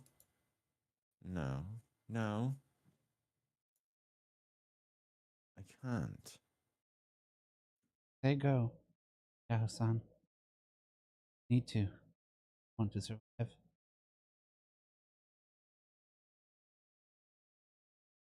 Kiryu-san,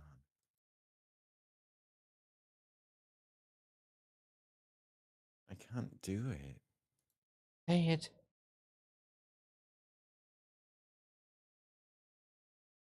I'm getting tired of this. Let me give you a little incentive, Maho. What? Reyes turned the gun towards Moeka, and with no hesitation, Bang. he pulled the trigger.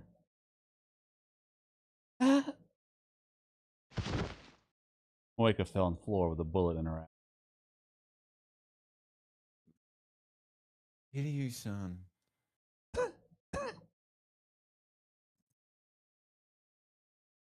Out the hair. Your friend's bleeding out. She'll die if she doesn't get treatment. Moeka tried to say something to Maho, but all that came out of her mouth was blood.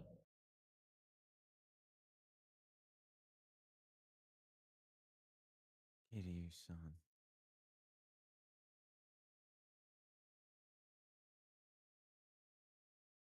Say it. Hurry.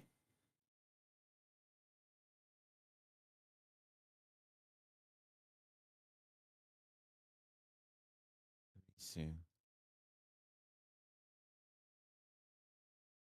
Go.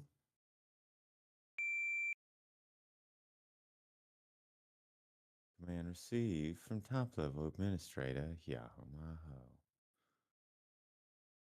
Execute and patch program. This time, this patch will permanently delete all Amadeus related data. There you go.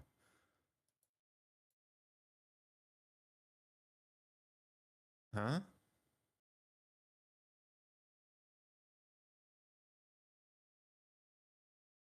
This includes all memory data backups.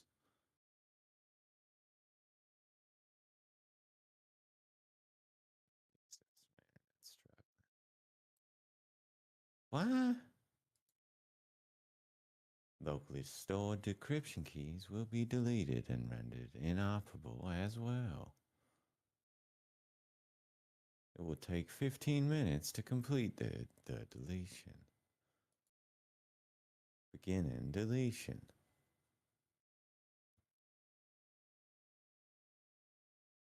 Maho, what's going on? Why is data being deleted? The control key was supposed to unlock the inaccessible storage area, right?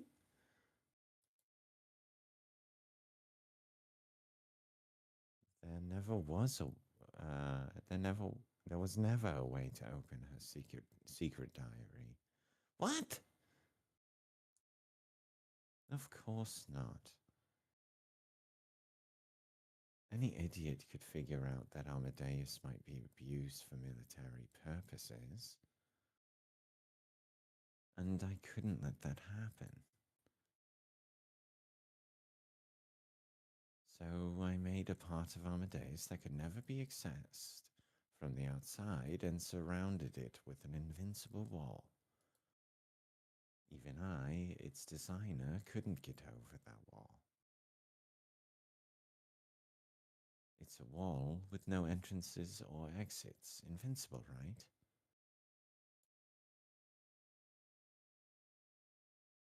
But that's... But since we're using university funds to make it, I couldn't exactly tell them there was an area that was out of our control. So I just told everyone else about the control key. But the real purpose of the control key was to delete every bit of Amadeus's resource data. In other words, a self-destruct button. I never thought I'd actually have to use it, though. That's everything.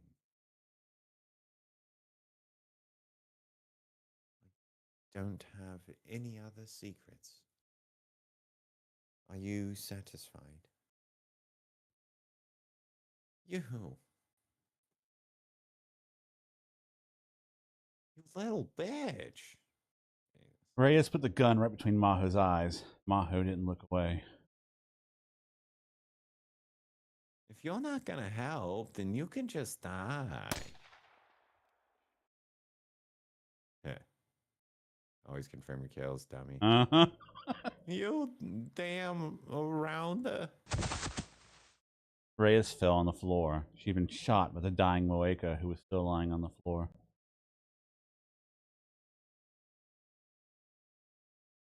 Kiryu-san. Maho ran over and held her in her arms. I'm so glad. Live.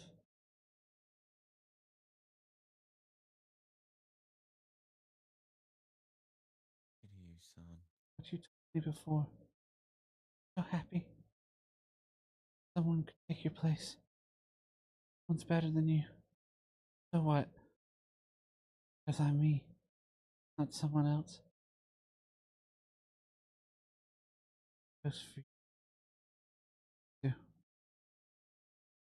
Hikarisu has nothing to do with it. Because you're you, not her. The blood she coughed up dribbled down the top of her motorcycle. Kiryu-san. Hey, wait. Before someone comes. Me. What are you saying? It's obvious that Moeka could. Even if Maho got out of the building and got help by the time she got back. I know. Maho leapt up from the laptop on the table. Kiryu. Sorry, no. Karisu. Call an ambulance. Risu didn't move at all. Her data was Ah. already being deleted. She would never go back to the Karisu she had been before. But that didn't stop Maho trying to rely on her. Karisu, please move. Help Kiryu-san. Please. Help me. Karisu.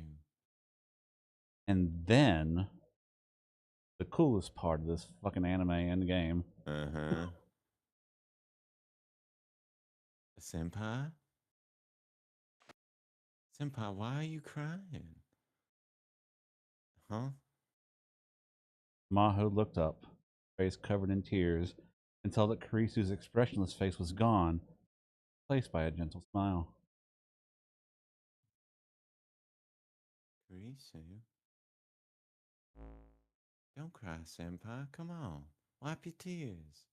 Karisu moved her hands on the screen as if to wipe away Maho's tears. God. I can't touch you. I can't touch you? Karisu was acting differently than usual. No way. I became Amadeus? Ah. So this is one of this world's potential outcomes. Oh, perhaps a new possibility for biological and machine life. Wasn't making sense, but that was to be expected. It was a miracle she was able to talk during the Easy. deletion process at all. I'm just glad you're not gone yet. Gone? You're deleting Amadeus? Risu's strange words were worrying her, but she didn't have time to check. Risu, please, call an ambulance. Kiryu-san's been shot. She's unconscious. Hang in there, Senpai. I've arranged for an ambulance to come. It'll be there soon. It's fine, Kiryu-san. We'll survive. She isn't. She isn't safe yet. I need to get her downstairs, but there's all those men with guns. That's fine too. I just checked using the building's security system. They're already preparing their retreat. You should wait for the EMTs to get there. I'll restart the stopped elevators. I see. There was no trace of her strange words from before. Hearing Karisu talk like she always did made Maho feel. better. Thank you. Now that the danger had passed, all the tension drained from Maho's body. Too tired to stand, she fell to the floor. I just checked the log, Senpai. I didn't know you were so good at singing. Piano Sonata number 11, huh? Just between you and me? That melody is the login password for my computer. That's pretty good. I actually liked that. That's so fun. Because then it like unlocks her memory or something, as like a whatever. That's interesting. I see. Maho couldn't bring herself to tell her to forget that she'd ever sung that song. It didn't matter anyway, Karisu would be gone soon.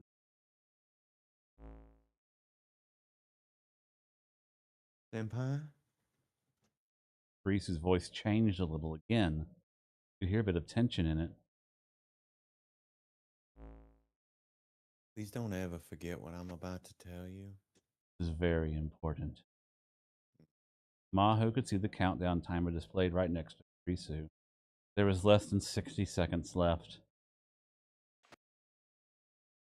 The world we must reach is real. And we will reach it. Her words were very vague. Maho could sense that there was something very important that Karisu wanted to tell her. What are you talking about? I know you well, Senpai. As a scientist, I might know you better than anyone in the world. So I can say this for sure. You will be able to finish the research I left behind and open up a path to what lies beyond. Even if I'm not here, I know you better than anyone in the world, and I guarantee it. She knew what Karisu was trying to say. She was trying to say, "You will do something that surpasses what I ever could." And someday, your work will be needed. You can be certain that day will come. When your research saves the world, when my oh, when my research saves the world. I'm sorry I can't explain the details. It's a miracle that you and I can even talk like this.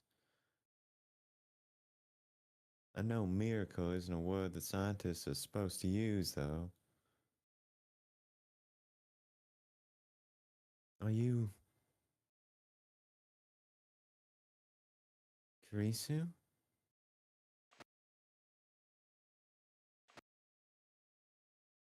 I'm really happy that I got to talk to you again. Karisu didn't answer the question. Karisu. Without That thinking, part she was. tried to apologize. She didn't even know why, but she tried to apologize. In the last seconds of their final goodbye, she found herself trying to say that she was sorry. But when she saw Karisu smile, she understood. That smile was her answer. No matter what her apology meant, there was no need for it. I believe you. Believe, huh? A good scientist wouldn't believe it something without any evidence. That was all the strength Maho could muster, the best she could do. If she had to say goodbye to her beloved and bratty friend, this was how she wanted it to be. It was a conversation they'd had many times back at the old lab.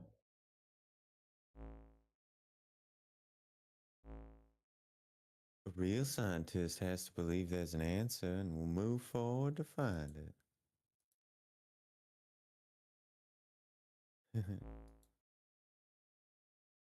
The rush of memories was, in this time and place, sorrowful, because in fact Karisu had died a few months ago, a span of time that felt like both many years and only yesterday. There was less than 10 seconds left. There was only time for one or two more words.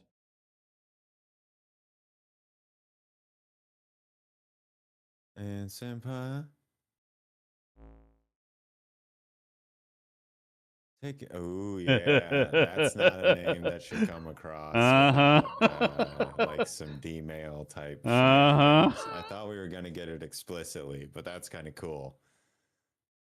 Take care, Hyonin Kiyoma for me. Hyoyun Huma.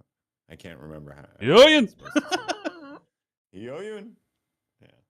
I was gonna say that sound. I can put that out, and when I think about what the sound actually is, it doesn't work. Hyoyun, who?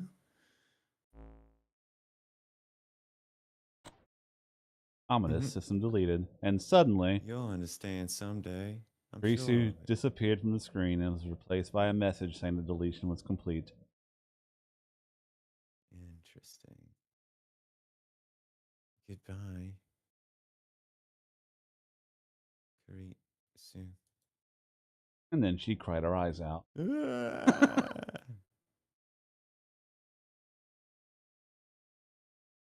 She was never going to see Kurisu or Risu ever again.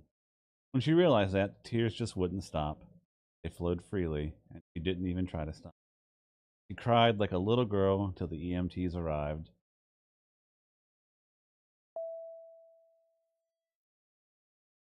Attention all passengers! We'll be departing shortly. Please fasten your safety belts. Ma'am, I gotta put your belt on. Ma'am. Huh? Oh, me? We'll be taking off soon. Please fasten your seatbelt so I can go about and do my job. Oh, right. Thanks.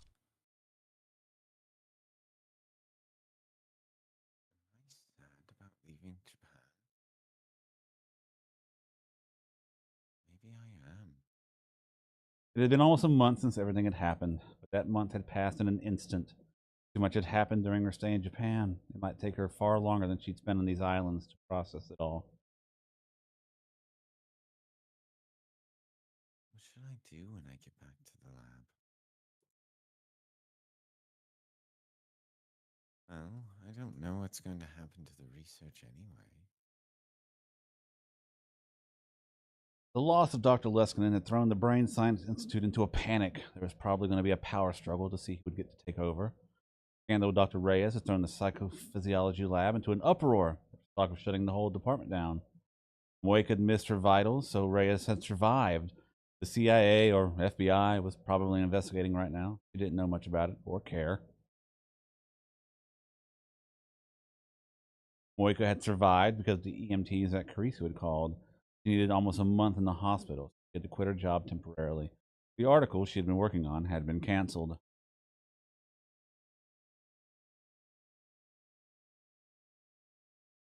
Mateus is really gone, huh? Maho's deletion program had worked perfectly. And as a result, the Brain Science Institute's greatest creation, Amadeus, was gone forever. But it's fine. That's what she told herself. I haven't changed. I'm still me, not someone else. Nothing's changed at all. I'll just follow the path I believe in. Believe. In the past month, Okabe had told her everything. He told her everything about his own story. First, it was unbelievable. When she'd seen the real time machine and heard about Steins Gate, she was finally able to believe. More precisely, she wanted to believe. Teresi's final words flashed through her mind.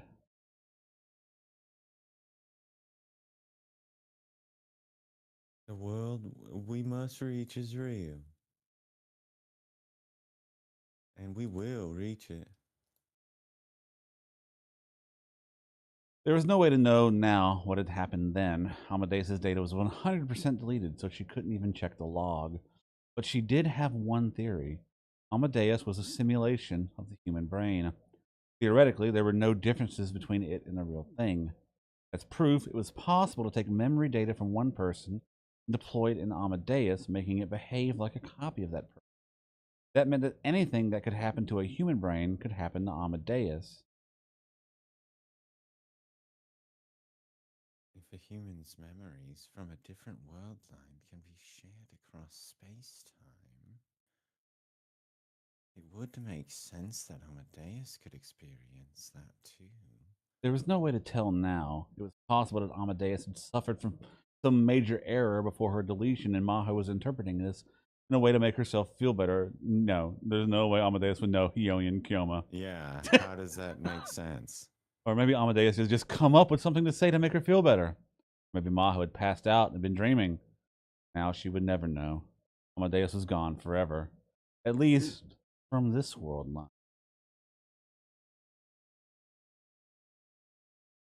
Well, it's fine.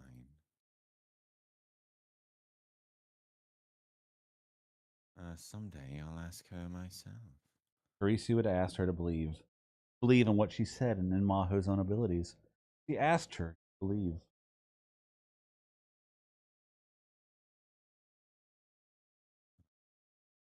I believe you, Karisu. She gently laid a hand upon the small bag on her lap. There was a small laptop hard drive inside. It was the one from Carice's laptop.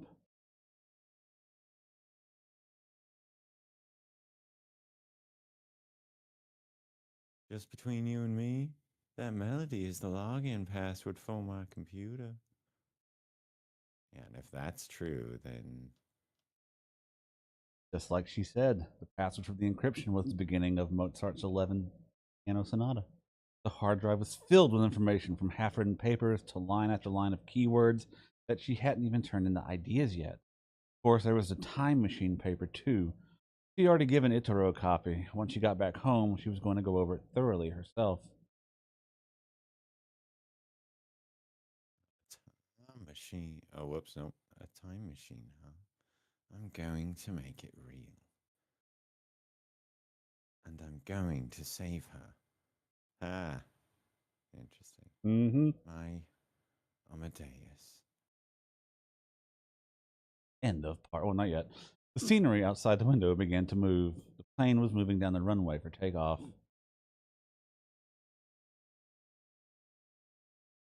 Goodbye, Japan.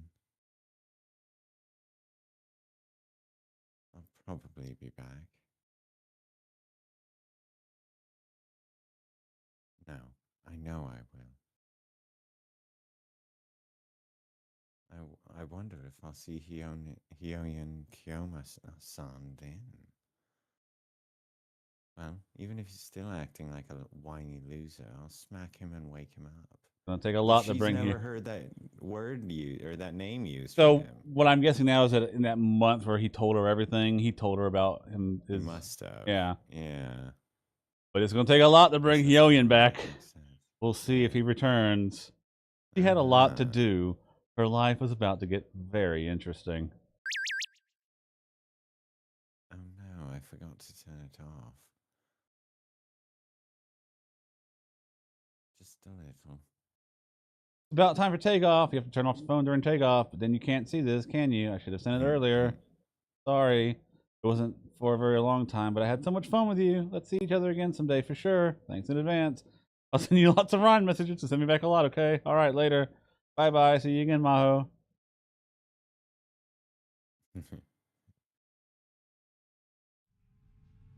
See you soon, Moeka.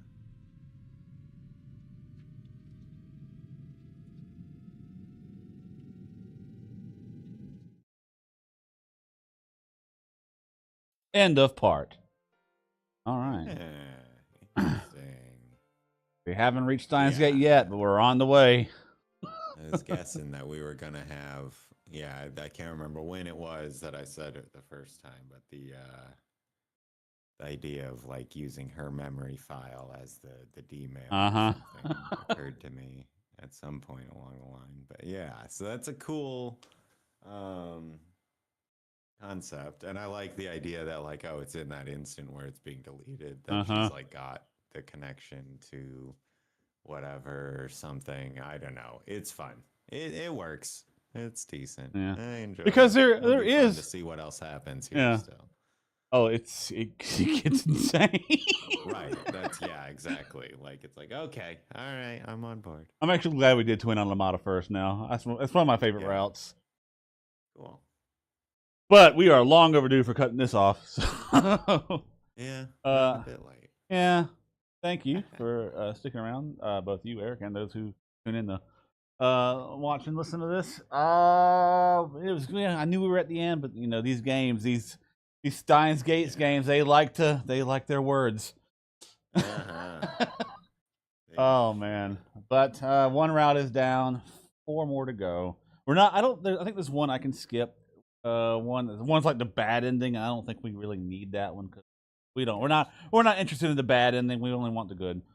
Yeah, Uh, well, and I mean, it's about learning the actual like progression of yeah, events as they're supposed to. Like, or not that it doesn't matter if we don't, or not that we don't need to learn the bad ones, but like, it's like in the other one, all of the other timelines are necessary to get you, or there is a read on that story where yeah, you can't get to the ultimate correct ending yeah, without assuming that he's lived through all of the other ones for yeah, a while, yeah. or But see, whatever. and this one So, here, technically, you only need two. The one that leads to the true route and the true route. The other ones and are the kind of true just, route yeah. itself. Okay. But Interesting.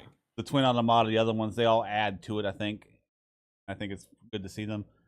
Good on. So we will continue with that. But we got to go now. I can hear you in your voice, is in my voice Yeah, too. I am I'm tired as shit. out. If you like this and want to see more of this, we stream every Monday, Tuesday, Monday, Tuesday, and Thursday. So we'll be back here on Monday night. Might take a little break from this for the next route. Maybe not a long one, but I don't know. We'll see. There's something else to jump in on for a stream or two. Yeah, Maybe yeah, that might yeah. be worthwhile. If you want to get notified when we go live, you can subscribe to the channel. Or the link down below, as well as a link to a Patreon if you want to give us money. You don't have to. Hanging out is more than enough, but we appreciate it if you do. And with that, we will see you back here on Monday night.